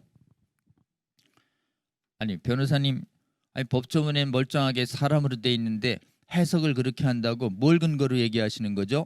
이렇게 여러분에게 반론을 제기할 때 여러분이 대답을 할 수 있어야 됩니다. 아니 법조문엔 사람 금지로 돼 있잖아요. 사람 차별 금지. 근데 왜 지금 이렇게 막 주장하는 근거가 뭡니까? 이렇게 얘기할 때 우린 근거를 대야 합니다. 이 근거를 꼭꼭 숨겨놨어요. 제가 여기 이제 여기 화면에 나오죠. 요 두 가지 보고서를 여러분 들이대면 저 사람들이 이제 반론을 못 합니다. 국가인권위원회 2005년 조여울 보고서라는 게 있고 또 국가인권위원회에서 발행한 채택한 보고서 중에 2016년 책임연구자 홍성수 교수의 보고서가 있어요. 그리고 대법원이 지금 현대 대법원장님께서 국제인권법연구회 회장 시절에 개최한 두 번의 학술대회가 있는데 두 번 다 특히 두 번째 학술대회에서 차별금지법이 기저발제됐는데 거기의 논문에도 들어가 있어요. 그 논문에 뭐라고 돼 있냐면 이런 게 차별이다. 이런 것이 성소수자 차별이다. 이렇게 예를 들어놨어요. 그 예를 들어난 것의 표현을 제가 읽겠습니다. 동성애가 비정상이라는 상담, 이성애가 정상이라는 상담, 동성애를 윤리 도덕 문제로 다루려는 시각, 남자와 여자가 결혼하는 것이 정상이라는 표현. 한번 여러분 잘 보세요. 여기 사람이 나옵니까? 사람 없잖아요. 전부 인간의 행위에 대하여 이런 생각과 가치관을 표현하면 안 된다라는 거로 돼 있잖아요. 보세요. 여기 요거를 이렇게 말하면 뭐로 본다는 거예요? 법에 금지된 합리적 이유 없이 개인과 집단을, 이 개인은 성소수자 개인과 집단을 분리주별 제한 배제 거부 불리한 대우 행위로 보겠다. 이렇게 보는 거예요. 아시겠죠? 근거가 어딨냐? 그럼 보고서하고 논문이요. 이렇게 얘기하시면 됩니다. 근데 여기 한번 보시면 이상하게 성경이 동성애를 죄나 악한 행위로 정하고 있다는 내용이 예시에서 없죠. 아주 마일드한 표현은 차별로 봤는데 성경에서 지금 말하고 있는 우리 1000만 개신교인과 수백만 카톨릭이 믿고 있는 성경에서 말하고 있는 동성애는 죄입니다 라고 하는 표현이 여기 없잖아요. 아니 여기 동성애 죄라는 표현이 없는데 차별 아닌가? 어떠세요? 여러분 더 완화된 표현이 차별로 돼 있어요. 비정상. 근데 죄라는 건 차별일까요? 아닐까요? 아예 훨씬 부드러운 것도 차별이면 정확한 표현도 차별로 보겠죠. 이치상. 왜 빼내들까요? 명확하게 차별로 볼 텐데. 성경을 믿고 있는 한국 사회에 1000만 이상의 성도들에 대한 저항을 두려워해서 이걸 살짝 빼놓은 것으로 추정하고 있습니다. 한번 다음 장 보시면은 아니 이건 국가인권위의 보고서잖아요. 저 정의당안이 나오기 전에 국가인권위원회에서 오래전에 10년 전에 나온 거 5년 전에 나온 게 지금 정의당안하고 뭔 관계가 있죠? 혹시 이렇게 묻는다면 여러분은 대답을 해줘야 되겠죠? 대답을 이렇게 하시면 됩니다. 국가인권위원회의 차별정의 조항의 법조문 표현하고 지금 정의당안과 새롭게 나온 평등법안의 차별정의 조항이 거의 같아요. 국가인권위원법의 차별조항하고 지금 2020년에 제안된 정의당 안과 준비되고 있는 국가인권위원회의 평등법안의 차별조항이 표현이 거의 같습니다. 표현이 의뢰되어 있습니다. 성별 등을 이유로 특정한 사람을, 이게 법조문이에요. 국가인권위원회는. 근데 이 특정한 사람을에 대해서 지금 정의당 안은 특정 개인이나 집단을 이렇게 풀어놓은 거예요. 똑같아요. 나머지는.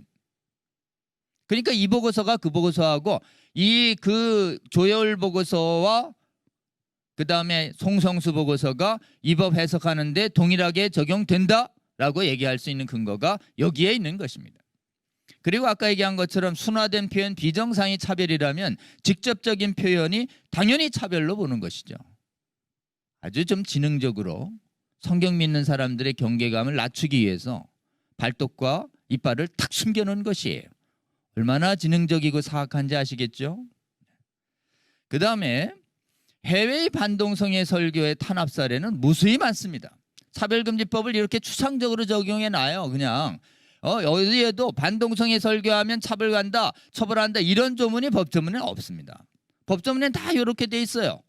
Anti-discrimination based on sexual orientation and gender identity. 그냥 지금 제가 영어 표현 썼는데 이게 영어 표현이 뭐냐면 성적 지향과 성별 정체성을 이루한 차별을 못한다. 요 표현만 있어요. 요 표현. 요 표현 가지고 반동성애 설교하는 건 이것에 디스크리미네이션에 해당된다. 이렇게 어떻게 해요? 해석해 버리는 것이에요. 인터프리테이션. 해석을 해버리는 것입니다. 지금 구체적인 예로 또 하나 예를 들면 최영애 국가위원회 현재 위원장님이십니다. 몇 달 전에 한국교회 총연합을 찾아왔어요. 그 자리에 저도 있었고 수십 명의 한교총 관계자들이 있었습니다. 그때 최영애 위원장이 반동성애 설교는 법으로 처벌 안 하겠습니다. 이렇게 얘기해서 제가 그 자리에서 요 보고서를 제시했습니다. 2005년 보고서와 2016년 보고서에 이런 표현, 비정상이라는 표현도 차별로 봤는데 동성애 반대 설교도 차별로 보시겠죠. 그러니까 이분이 약간 정색을 하시더니 침묵 후에 이렇게 얘기하셨어요. 동성애 반대 설교는요, 차별은 맞습니다. 차별은 맞고요. 이 2번이나 반복했어요. 그런데 처벌은 안 하겠습니다. 처벌은 제보자 불이익 이런 데만, 이분이 쓸 때의 처벌은 형사처벌만 얘기한 거예요. 실제로는 더 고통스러운 민사 책임, 행정 책임은 얘기 안 하면서 걱정 마세요. 이래요. 아니 형사처벌 안 하고 그러면 엄청난 손해배상과 엄청난 이행강제금이 나오는데 걱정하지 말라는 말이 참으로 사실은 말이 안 되는 말인 것이죠. 그래서 어쨌든 지금 국가인권위원회와 이 정의당은 반동성애 설교가 내 영역이 아니니까 괜찮아요라는 설교를 이 메시지를 공영방송을 통해서 기회 있을 때마다 계속 얘기하고 있는 거예요. 그러니까 여러분 우리는 그 부분의 의도와 그 부분의 진정성을 한번 검토해 볼 필요가 있습니다. 조금 이따가 말씀을 드리겠습니다. 그게 뭔지에 대해서. 근데 도대체 왜 이렇게 동성애 반대 표현과 성전환 반대 표현을 법으로 못하게 해야 되느냐? 이유가 뭐냐? 이렇게 얘기하면 저쪽은 이렇게 주장합니다. 아니 동성애를 옳다고 하는 사람들과 동성애를 행하고 있는 사람들 앞에서 아니 동성애 자꾸 죄라고 얘기하면 그 사람들이 기분이 좋겠어요? 그분이 고통스럽지 않습니까? 아니 그렇게 정신적 고통을 주면 됩니까? 사람한테 서로 평화롭게 살아야지. 이 논리를 얘기하는 거예요. 정신적 고통 주면 안 된다는 거예요. 그래서 이 정신적 고통을 매개로 해서 표현을 하지 마라 이렇게 주장을 합니다. 그러니까 사람들이 딱 듣고는 사람이 육체적 고통도 고통이고 정신적 고통도 고통이니까 정신적 고통은 주지 말아야지. 맞는 말 같은데 이렇게 해가지고 이 차별금지법을 지지하는 사람들이 그냥 부지기수로 늘어나고 있는, 서양이 다 속는 이유가 뭐예요? 이 정신적 고통 주지 마라는 말이 그럴싸하게 보이기 때문에 그렇습니다. 우리 법조문에도 정신적 고통 주지 마라는 표현이 있느냐? 있어요. 들어왔어요. 이번에 여기 보시면 정의당 법안 3조 1항 4호에 보면 특정 개인에 대하여 적대 모욕적 환경을 조성하는 등 정신적 고통을 주는 행위, 이게 들어온 거예요. 이 정신적 고통을 주는 행위가 네가 말로 정신적 고통을 주면 이 법으로 처벌하겠다 이런 뜻이에요. 국가인권위법은 아주 더 노골적으로 전했어요. 평등법안은 2조 7호에 괴롭힘 이렇게 놓고서 괴롭힘의 정의를 정신적 고통 주는 행위, 적대 모욕 환경 조성, 수치심, 모욕감, 두려움을 야기시키는 행위, 멸시, 모욕, 위협 등 부정적 관념의 표현 행위, 선동, 혐오적 표현 행위, 이런 걸 소위 다 혐오 표현 금지 조항들이 있습니다. 다 그럴싸해 보이는데 이게 앞에 사람일 때는 괜찮아요. 사람에게 사람을 모욕하고, 이 명예훼손 모욕에 해당되죠. 그러니까 사람과 사람들에 대한 모욕, 멸시 이런 건 다 지금 이 법 없이도 형법으로 금지된다고요. 다시요. 사람에 대한 모욕, 멸시, 위협, 협박 이런 거 다 지금 형법으로요. 지금 형법으로 사람을 멸시하잖아요. 모욕하잖아요. 모욕죄예요. 위협하잖아요. 협박죄예요. 명예훼손 하잖아요. 명예훼손죄라고요. 그러니까 이 법 없이도 사람을 이렇게 하는 건, 이렇게 해서 정신적 고통을 주는 건 안 돼. 근데 행위는요. 행위는 현행형법으로 무제한이라니까요. 아까 얘기한 것처럼 가치관 표현이고 의견 표시니까. 근데 이 사람들이 가치관 표현을 사람 모욕으로 둔갑시키는 것이에요. 근데 여러분 이 부분에 대해서 다시요. 사람을 하는 건 형법으로 문제되지만 대화와 토론과 언쟁 과정에서 누구랑 대화하고 나서 정신적 고통 느끼는 경우 많죠.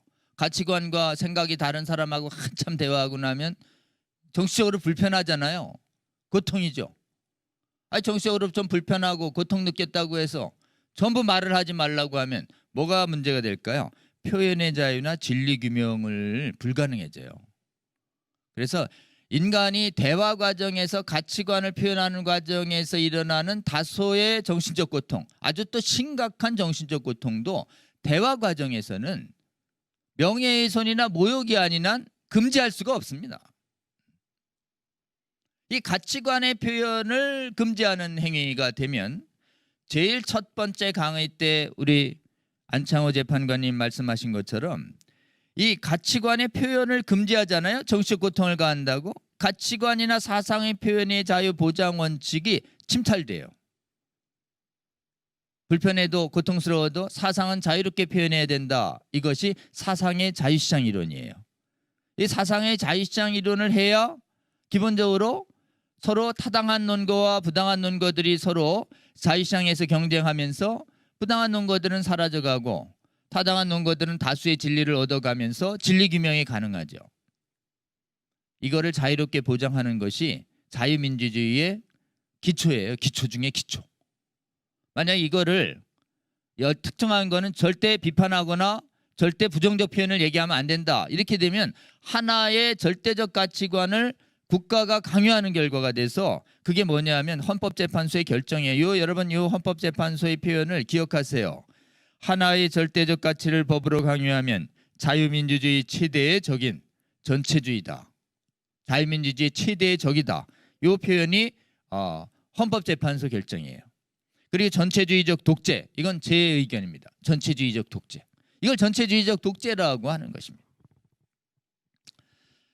다음 장 넘겨되면요. 만일 이 차별금지 법리에 따라서 동성애 성전환, 옹호지지만 허용되고 반대 비난이 금지되면 결국은 동성애 독재가 되고 성전환 독재가 되고 그리고 사입이 그다음에 위험한 사상에 대해서 그대로 사실은 위험성을 다른 사람들이 인식이 불가능한 것이에요. 전문성이 없는 사람들은. 그러니까 이 사람들이 이거 정확하게 찬반 내용을 듣고 내가 올바로 선택해야 되는데 옳다는 얘기만 듣고 위험한 얘기를 못 들으니까 사실은 국민의 올바른 선택권이 침해되는 것이고 올바른 선택권이 침해되니까 국민들은 이 위험한 동성애 성전환 그리고 종만 집중 얘기하기로 했습니다. 그래서 계속해서 동성애를 반대할 자유를 보장해야 되고 동성애에 대한 피해를 말할 자유를 줘야 되고 동성애와 성전환은 유전이 아니며 전환할 수 있고 이걸 그대로 말해서 국민들의 선택권을 도와야 됩니다. 이렇게 얘기하니까 진중권 교수하고 금태섭 위원은 이 동성애 독재론자들이었어요. 타고납니다. 그러니까 선택할 수 있다는 말은 하면 안 됩니다. 바뀐다는 얘기하면 큰일 납니다. 에이즈도 얘기하면 안 됩니다. 그건 사람들이 정신적 고통을 느끼는 것이에요. 그래서 지금 제가 얘기한 정신적 고통을 이유로 해서 이 차별을 반대를 법으로 처벌해야 된다는 주장으로 시종일관 달렸어요. 그러니까 시종일관 쟁점이 뭐였냐면 이거였어요. 동성애 반대와 동성애자 반대를 동일시해 그 정신적 고통을 주장하는 분들과 동성애 반대 자유를 보장하고 동성주의 전체주의 독재론이 되기 때문에 반대한다라는 주장이 시종일관 달렸습니다. 혹시 아직 유튜브 못 보신 분들은 여기 유튜브에 있어요. 찾아보세요. 현재 2년 동안 보신 분이 전국에서 8만밖에 안 돼요. 뭐 아주 유명한 먹방, 소위 먹방, 패션, 뭐 음악 이런 거는 막 며칠 사이에도 수십만, 수백만, 천만 이상 가는데 이토록 중요한 문제에 대해서 국민들이 이거 끝까지 보시는 분이 이 정도의 숫자인 것이에요. 그러니까 여러분 우리가 이 방송을 보시는 성도 여러분들이 사실은 이 부분에 대해서 오피니언 리더가 되실 수 있는 분들이 제가 보기에는 정확하게 수십만이 인식해도 한국의 여론이 바뀔 수 있다는 걸 이걸 보면 알 수 있습니다. 근데 이 영상을 끝까지 보신 분들은요. 댓글이 4,400개 달렸는데 한번 댓글도 쭉 보세요. 물론 뭐 토론 태도 얘기에서 찬반을 얘기하시는 분들도 있지만 내용을 잘 보면 아니 국민들이 한번 생각합니다. 국민들 중에 과반이 동성애를 반대해요. 그럼 국민 과반을 범법자로 모는 법입니다. 제가 그랬거든요. 그 누가 찬성하겠어요? 동성애를 옹호하는 분들도 반대의 자유는 보장해야 된다는 생각을 가지고 있는 사람들이 있어요. 독재론을 갖고 있지 않은 분들이 있다고요. 그게 누구냐? 현재 대법원장님이요. 김명수 대법원장이 국회 통과할 때 나는 동성애를 동성애자를 차별은 반대합니다. 동성애에 대해서 기본 그리고 차별도 반대하지만 반대의 자유도 보장해야 된다고 봅니다. 반대의 자유를 보장하는 순간 차별금지법을 지지 안 한다는 뜻이에요. 그런 분들도 많거든요. 그러니까 이게 이번 나오니까 벌써 이 댓글로 보시면 그러니까 여러분 어떻게 되세요? 이 방송을 보시고 교회 바깥의 일반 국민들을 설득할 때 이 생각의 표현을 자유롭게 해야 되고 아니 가치관의 표현 과정에서 이 다수의 정치적 갈등이 있죠. 그걸 다 정치적으로 우리가 대화를 어떻게 합니까? 수많은 친구들과의 대화나 사적 대화나 직장에서의 대화나 이런 중에 사람을 멸시하지 않고도 생각이 다르다는 이유로 대화하고 나면 부하 직원들도 상사랑 일하는 방법에 대해서 생각이 다르면 정신적 고통을 느끼는 것이고 상사도 똑같이 정신적 고통을 느낍니다. 부하가 지금 얘기했는데 맑게 못 알아듣고 계속 자기 고집하면 상사도 정신적 고통을 느껴요. 부부간에 육아의 방법을 놓고도 계속 대화하다가 정신적 고통 많이 느낍니다. 그럴 때마다 차별금지법 들이대서 차별범으로 몰아서 처벌하면 사회가 어떻게 되겠습니까?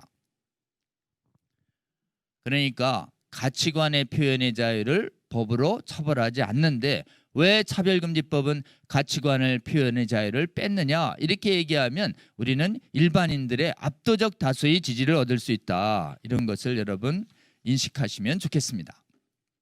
그럼 한번 보겠습니다.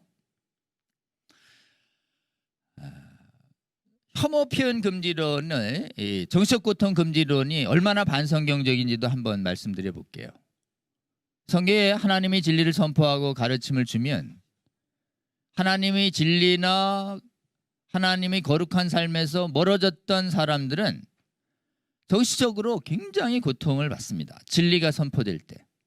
그래서 통회하고 상한 마음을 갖게 되죠.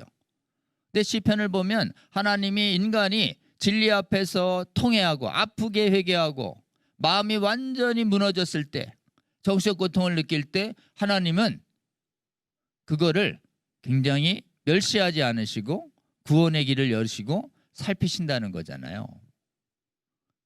그래서 하나님은 진리를 통해서 우리가 정신적 고통을 받길 원하시는 것이에요. 다시요.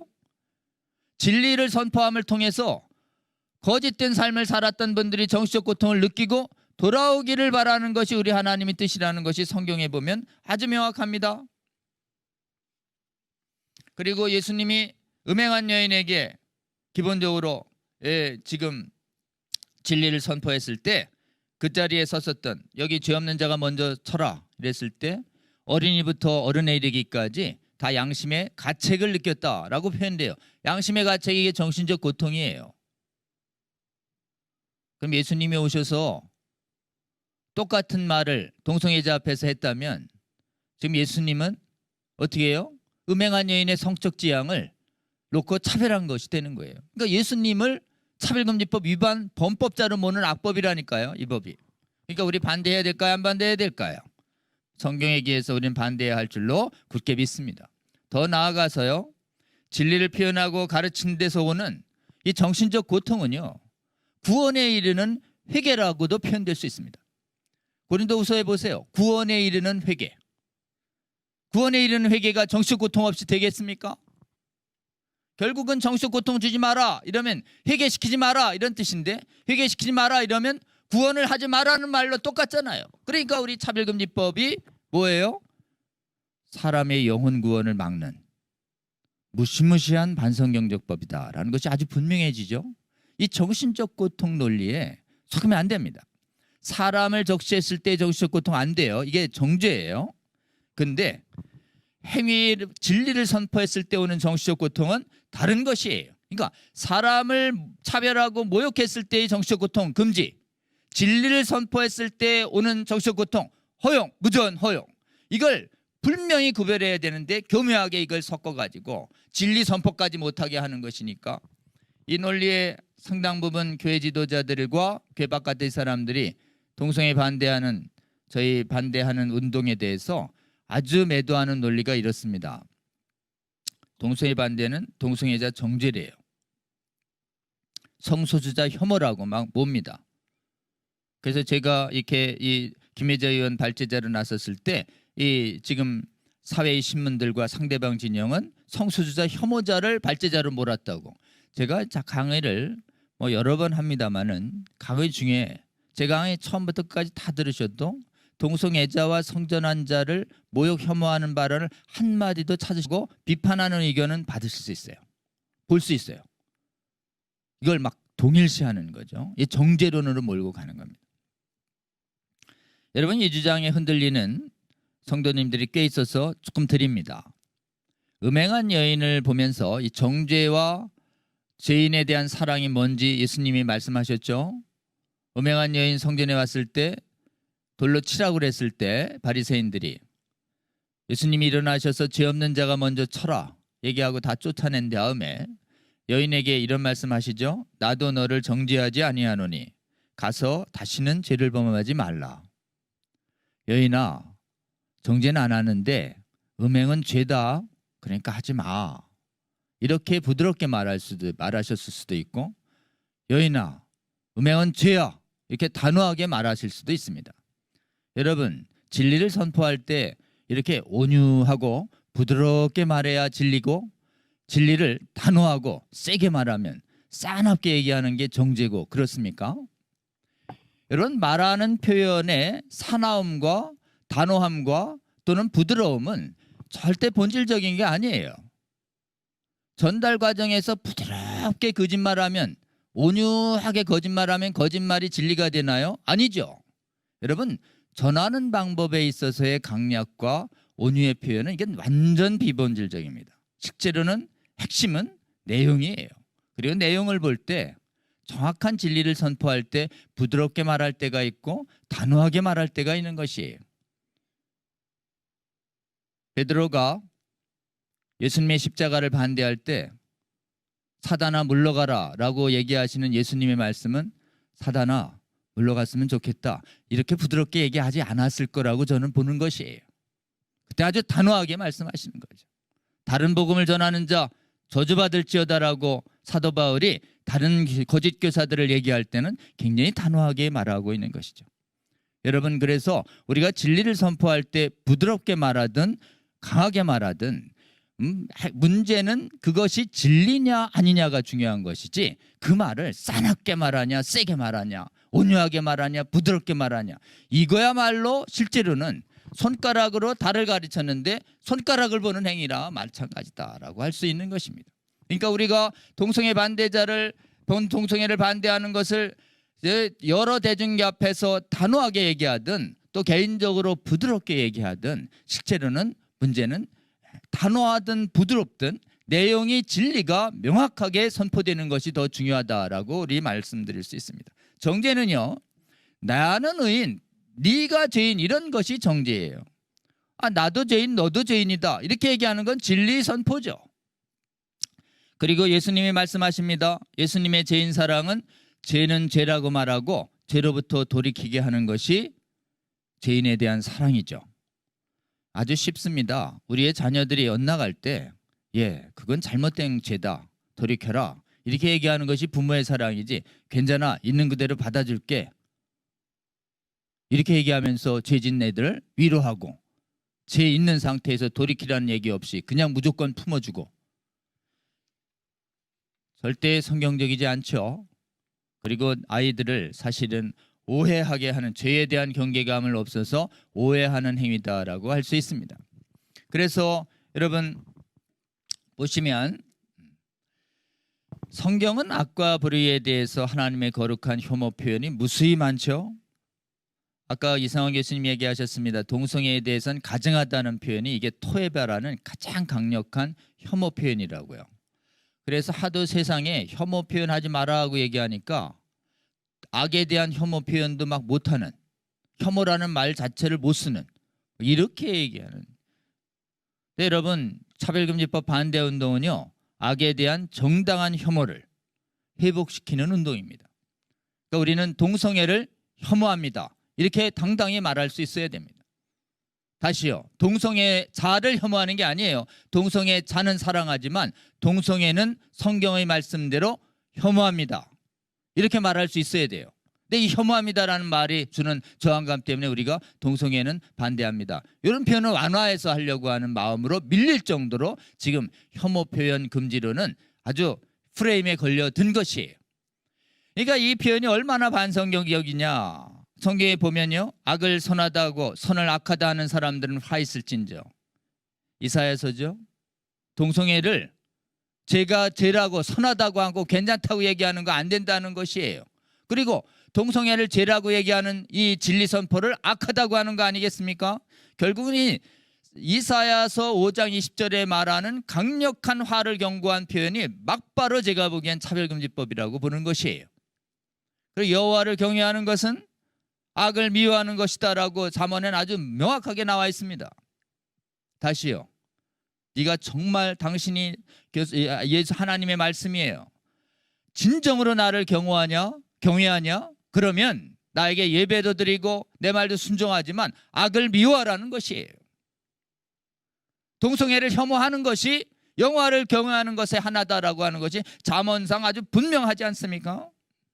거름하는 행실과 배역한 일과 악한 행실을 미워하는 일은 또 로마서에도 보시죠. 사랑엔 거짓이 없어요. 그리고 거짓말하면서 사랑한다 그러면 안 되죠. 동성애 괜찮아. 나 동성애자 사랑해. 이게 동성애자 사랑하는 게 아니죠. 거짓말이니까요. 동성애는 죄야. 그런데 난 널 사랑한다. 이렇게 말해야 그게 진정한 사랑이다라고 하는 것이 로마서 아주 명확합니다. 12장 9절에. 악을 미워하라. 그리고 아모스서도 마찬가지예요. 너희가 살려면 악을 미워해라. 선을 사랑하는 것보다 더 먼저 나오는 게 아모스 5장 15절이에요. 악을 미워해 먼저. 그리고 성문에서 정의를 세워. 이 성문이 우리나라의 오늘날의 성문이 국회죠. 국회에서 정의를 세우고 정의를 세우니 불의한 차별금지법을 세우지 마라고 하는 것이 이 아모스서가 오늘날 우리에게 주시는 말씀으로 받아야 할 줄로 저는 굳게 믿는 것이에요. 그러니 차별금지법 얼마나 반성경적입니까? 악을 미워하라는 말을 지키지 못하게 하는 법이고 여호와의 경외를 막는 법이고 나라를 살리는 걸 막는 법이기 때문에 그렇습니다. 그리고 성경을 가르치되 악을 미워하고 동성애를 미워하고 음행을 미워하는 거 다 빼고 가르치라고 하니까 이게 어떻게 돼요? 다른 복음이 되는 것이죠. 여러분 성경 말씀 가르칠 때 성도들이 좀 불편할 것 같은데 듣기 좀 불편할 것 같으니 이거 빼야지 이러면 계시록을 기억해야 됩니다. 계시록 22장 19절. 성경은 은혜로운 말씀보다 무시무시한 심판의 경고 말씀이 더 많습니다. 근데 그 말 다 불편하다고 빼버리면 이른바 이단 신학, 번영 신학 되는 것이에요. 자기개발 신학 되는 것이죠. 그래서 이 계시록의 말씀입니다. 누구든지 말씀에서 이 기록된 말씀에서 뭘 빼면 하나님이 생명나무와 거룩한 성에 참여할 것을 그 뺀 사람을 뺄 것이다 라는 말이 이 성경의 마지막의 경고입니다. 여러분 이제 우리는 이 차별금지법을 성경적으로 어떻게 바라봐야 될까요? 이 성경적으로 볼 때 퀴어 신학과 차별금지법은 특히 퀴어 신학이요. 하나님의 말씀으로 동성애나 음행을 정당화합니다. 이 퀴어 신학과 차별금지법을 수용한 교단과 국가들을 보면요. 실제로는 차별금지법을 찬반으로 분열되고 여러분 좀 심각하지만 또 이 강의를 듣고 있는 외국에 계신 분들은 정확하게 아실 텐데 유럽과 북미요. 신학교에서요. 동성애가 괜찮다는 신학이 더 권위를 회복해 갔어요. 여성 동성애자 레즈비언이 목사로 임명됩니다.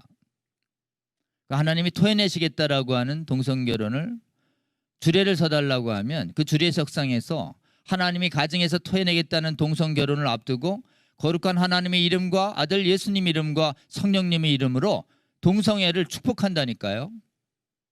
어디 가요? 지금 서양에 저기 계신 지금 여기 언급한 성공회 루터교 PCUS의 감리교가요.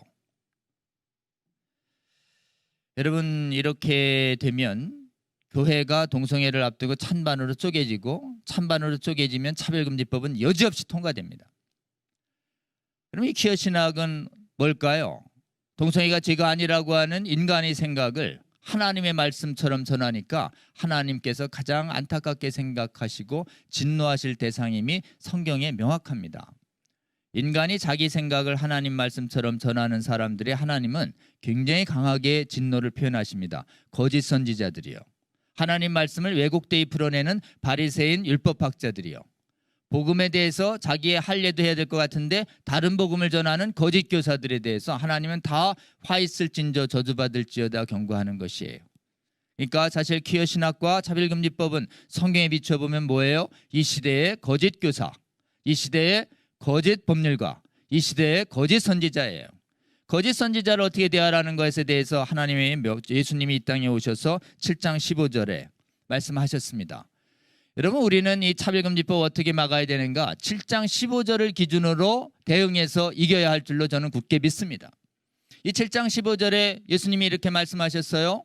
거짓 선지자들이 너희에게 나올 것이다. 근데 양의 옷을 입었을 거야. 근데 잘 삼가라 이렇게 돼 있습니다.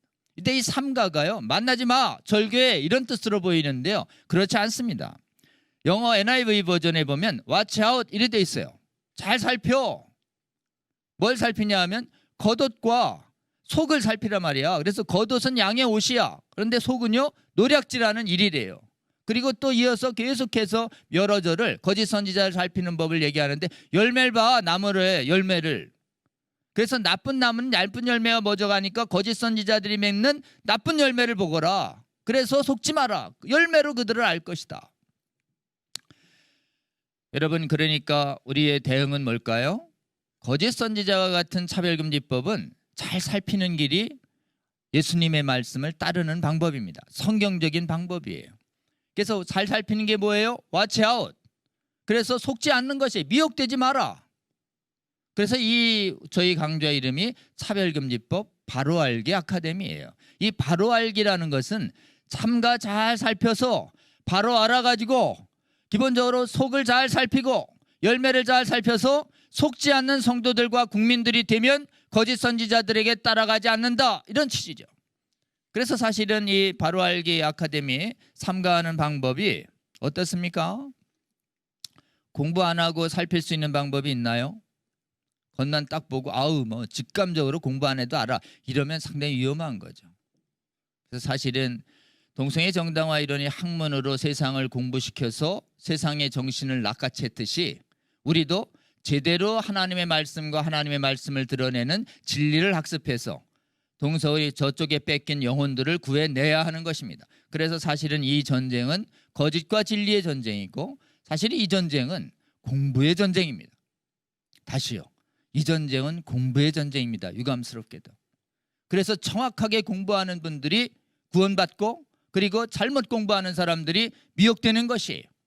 근데 사실은 이 차별금지법이나 차별금지법을 정당화하는 학문들이 하도 세상적인 사람들이 이해하기 좋게 화려하게 그럴싸한 이론으로 되어 있기 때문에 세상 사람들이 부지불식간에 잘못된 공부를 하고 넘어가고 있기 때문에 우리는 어떻게 해야 될까요? 그것에 맞서서, 그것에 저항해서 지금 차별금지법을 성경의 지식에 기해서 바로 하는 이 아카데미를 응급처방식으로 하고 있는 것입니다.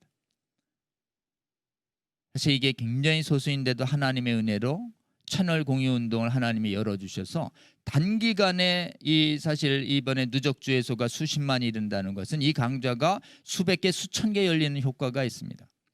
여러분, 이번 기회에 다시 한번 부탁드리는데요, 이 방송을 바라보고 계시는 우리 성도 여러분, 여러분 교회의 교회 채널이 꼭 채널 공유 운동에 물려주셔서 그 채널 공유에 물려주시면 이 강의가 그 여러분의 그 영적 양식인 교회 채널에 업로드돼요. 그 업로드되면 여러분들이 언제든지 시청할 수 있습니다. 그러니까 여러분의 교회의 성도들을 깨어내는 것이죠. 노략질하는 1위가 실체입니다. 그럼 노략질하는 1위가 뭘 노략하는가를 한번 좀 보면 노략질이 4가지를 합니다. 여러분, 첫 번째가 자유요. 그러니까 아까 얘기한 신앙, 양심, 학문, 표현의 자유, 4가지 자유를 만들한다는 것이 아까 우리 안창호 재판관님이 설명해 주셨죠. 그다음에 육체적 건강, 보건적 폐해가 있어요. 정신적 생명, 이거는 의료 전문가와 정신분석학 전문가가 오셔서 여러분에게 설명해 주실 거예요. 근데 노략질의 대상이 이번에 차별금지법은 세계 유례 없이 형사뿐만 아니라 무제한의 재산 손해를 징벌적 손해배상과 이행강제금이 뭐 무제한이에요. 그래서 막 집단 소송을 제기하면 수백 수천억이 제기될 수 있도록 교회의 재산을 다 뺏을 수 있도록 하는 대상이 소요됐습니다. 이게 재산도 뺏어갑니다. 치료비도 뺏어가지만. 네, 여러분, 더 노략질의 핵심 대상이 뭘까요? 우리는 자유가 뺏기면 큰일 난다고 생각하고 건강이 뺏기면 큰일 나죠. 정신도 그렇죠. 돈 뺏기면 가장 민감하지만 실제로 하나님의 관점에서 가장 예민한 것은 영혼이죠. 영혼. 근데 이 거짓 선지자들의 피해에 대해서 우리 예수님의 하나님께서 에스겔서 13장 19절에 이렇게 말씀하십니다. 너희들이 내 이름으로 거짓말을 지어냈기 때문에 내 백성이 너희들의 말을 고지 들어서 죽어가지 아니할 내 백성들의 영혼을 죽이는도다. 여러분, 이 거짓 선지자의 최대 폐해는 영혼을 노략질합니다. 하나님 나라에 들어갈 수 있다 남색 탐색해도 막 이런 거짓말이 도니까 사도 바울이 고린도전서 6장 9절에 뭐래요? 단호하게 불의한 자는 하나님 나라에 못 들어간다고 아주 경고하지 않습니까? 여러분, 그래서 이 차별금지법을 막는 운동은 무슨 운동이에요? 영혼을 구하는 운동입니다. 다시요, 영혼을 구하는 전도 운동이어야 합니다. 그러니까 다른 복음을 전하는 것도 중요하지만 지금 거짓 복음인 차별금지법, 정당화, 거짓 학문들이 많은 이 시대에, 거짓 복음이 있는 시대에 참 복음인 성경에 기해서 차별금지법을 막는 진리는 이게 이 시대에 필요한 복음이라고 저는 굳게 믿습니다. 여러분, 그래서 이 차별금지법 아카데미에 참여하고 이걸 공유하는 운동이야말로 이 시대에 절실히 필요한 선교 운동이라고 저는 굳게 믿는 것이에요. 여러분, 이 영혼을 구하는 이 거룩한 사명에 함께 계속 동참해 주시기를 바랍니다. 그리고요, 저쪽에 이제 이렇게 얘기합니다. 차별금지법, 혐오편 조항 없다는데 있다고 했죠. 교회 내 반동성의 설교, 처벌 안 된다, 감옥 간다. 이게 이제 저쪽의 교란 전술인데요. 여러분, 교회 내 설교가 아니라 내 영역은 그럼 처벌하겠다는 것이에요. 그 내 영역이 무섭습니다. 그러니까 교회 내가 문제가 아니라 내 영역이 더 문제다, 이렇게 얘기해야 되고, 교회 내는요 안전한 것 같죠? 교회 내로 피하세요, 안전합니다, 이렇게 얘기하지만 실제로 우리가 보니까 절대 안전하지가 않아요. 그리고 형사처벌 안 됩니다, 이렇게 얘기하지만 더 무거운 건 민사행정이에요. 그러니까 교회 내 설교가 형사처벌 되냐, 감옥 간다냐, 가짜뉴스냐, 막 이거 따져보자, 이게 상대방의 교란 전술인데 실제로 우리는 교회 내가 아니라 내 영역이 더 문제고 형사처벌이 문제가 아니라 이행강제 민사소송이 더 문제다라고 하는 이 문제로 반응을 해야 저쪽의 교란 전술에 넘어가지 않을 수가 있습니다. 그리고요, 교회 내 설교 안전하지 않다, 정의당도 얘기하고 국가인권위원장도 얘기하고 아마 일부 이번에 청와대에 다녀오신 교회 지도자님들도 대통령도 이런 취지로 말했다는 얘기가 들리고 있습니다. 근데 여러분, 교회당 내 설교 안전하지 않다, 교회당 내에서 괜찮아요라는 주장에 우리 쪽 진영 일부도 좀 흔들린다는 얘기도 있습니다. 그래서 우리 복음법률가의 학자들과 실무가들이 한 8, 9명이 모여서 이 문제를 토론했어요. 근데 절대 안전하지 않다고 결론 내서 이 9명의 학자들 이름으로 다 교회 내에 알려드렸습니다. 여러분, 안전하지 않아요. 이유가 있어요. 시설 이용에 해당합니다. 시설은 수 있어요. 문화, 종교기 때문에. 그 다음에 영역이 없는 것이 있어요. 영역. 문화나 시설은 이게 다 경제 영역에 포섭될 수 있고요. 그 다음에 영역이 없는 것이가 표시행위와 광고행위가 있어요. 표시와 광고가 이어진다고 볼 수도 있고 표시에서 끊어진다고 볼 수도 있어요. 혹시 누가 묻거든 이 학자들 중에 최대권 교수님, 그 다음에 음선필 교수님, 명재진 교수님, 이상현 교수님, 이 교수님들이 이름을 쫙 댔고, 그 다음에 그 다음에 조배숙 변호사님, 지영준 변호사, 박성재 변호사, 이런 분들이 이름을 댔어요. 누가 위험하다 그러냐 그러면 저 사람들이요, 이렇게 얘기하세요. 저희들이 책임지겠습니다. 여러분, 위험할 때 법률가들은 좀 욕을 먹어도 위험하다고 얘기해 주는 것이 도리입니다. 100% 확신하지 않는 한 안전하다는 말은 굉장히 비상식적인 말이에요. 자, 위험합니다. 위험하니 어떻게 해요? 피할 곳이 있다 없다? 없다예요. 내 영역이 문제다라고 하는 이 내 영역은 이제 저뿐만 아니라 이후에도 이제 많은 이 헌법학자님들이 여러분에게 말씀드릴 거예요. 첫째, 고용 영역에서의 동성애 반대, 성전환 반대, 이단 반대, 반성 반대 금지돼요. 고용이 얼마나 넓습니까? 그리고 아까 입학도 마찬가지죠. 네. 그 다음에 또 하나요, 경제 영역이요. 특히 여기 문화에 해당되고요. 그리고 특히 SNS와 방송 서비스 이거 전부 이 경제 영역의 규제에 해당됩니다. 교육 영역이요. 모든 교육기관에서 동성애 옹호 교육만 하고 반대 교육은 못해요. 성전환 옹호 교육하고 반대 교육 못해요. 이것이 시행된 나라의 성전환 희망자들이 1000% 수천 %씩 폭증한다는 것이 영국과 스웨덴의 결과예요. 여러분 무엇보다도 이 교육 영역의 폐해, 우리의 거룩한 자녀들이 음행에 오염됩니다. 우리 거룩한 자녀들이 영생을 잃어요. 여러분 우리 자녀들을 살리기 위한 차별금지법 반대운동 전국의 학부모들 다 일어나야 합니다. 여러분 우리는 곧 하나님의 부르심을 받겠지만 우리 자녀 세대는요. 우리가 이거 못 막으면 우리 자녀 세대들이 어떻게 되겠습니까?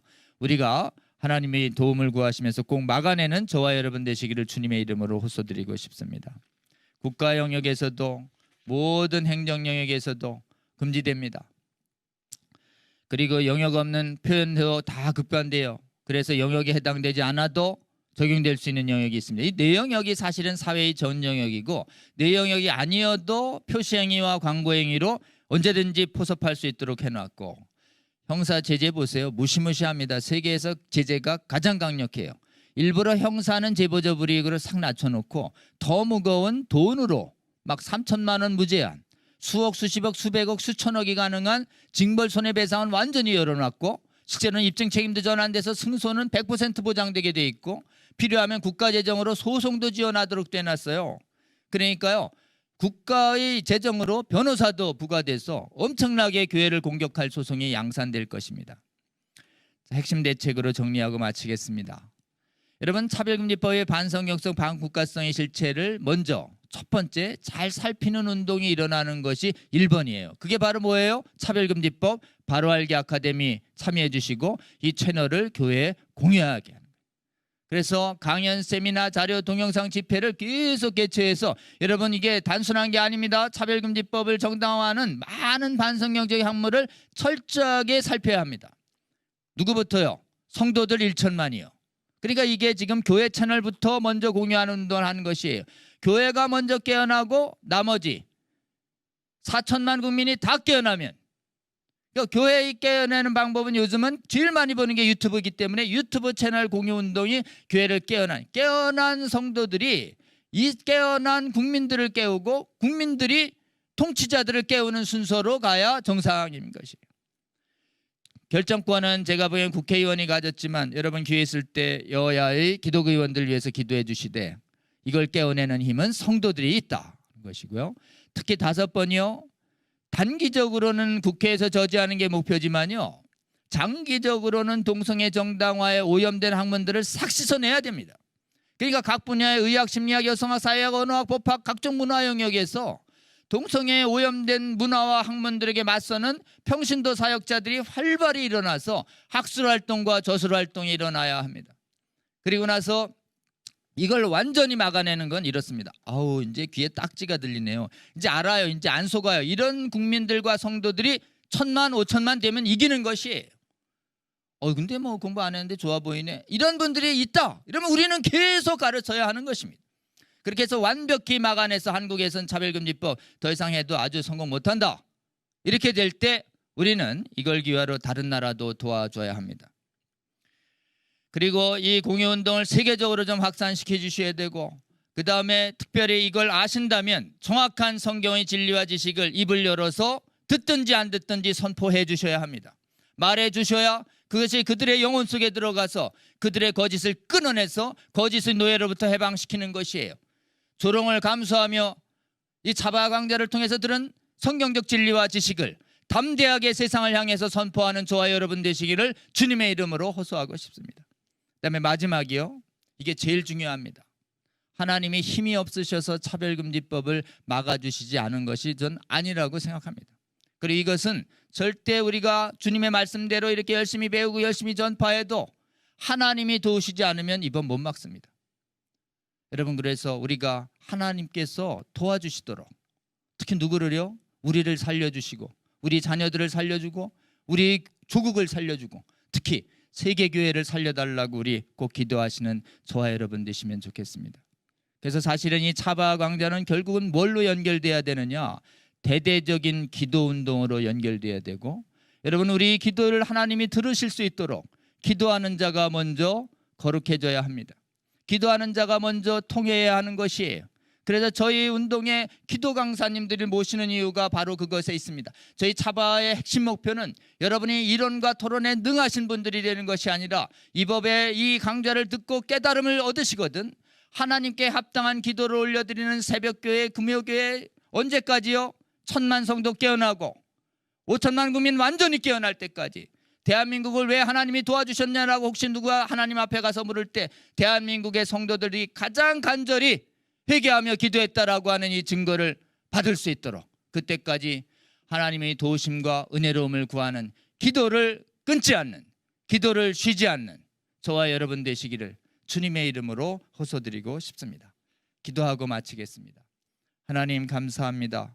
한국의 이 차별금지법 바로 알기 아카데미 강좌 열어주시고 하나님 이렇게 짧은 시간에 수많은 성도들 실시간 시청하고 또 저장해서 시청할 수 있도록 채널 공유운동 열어주셔서 감사합니다.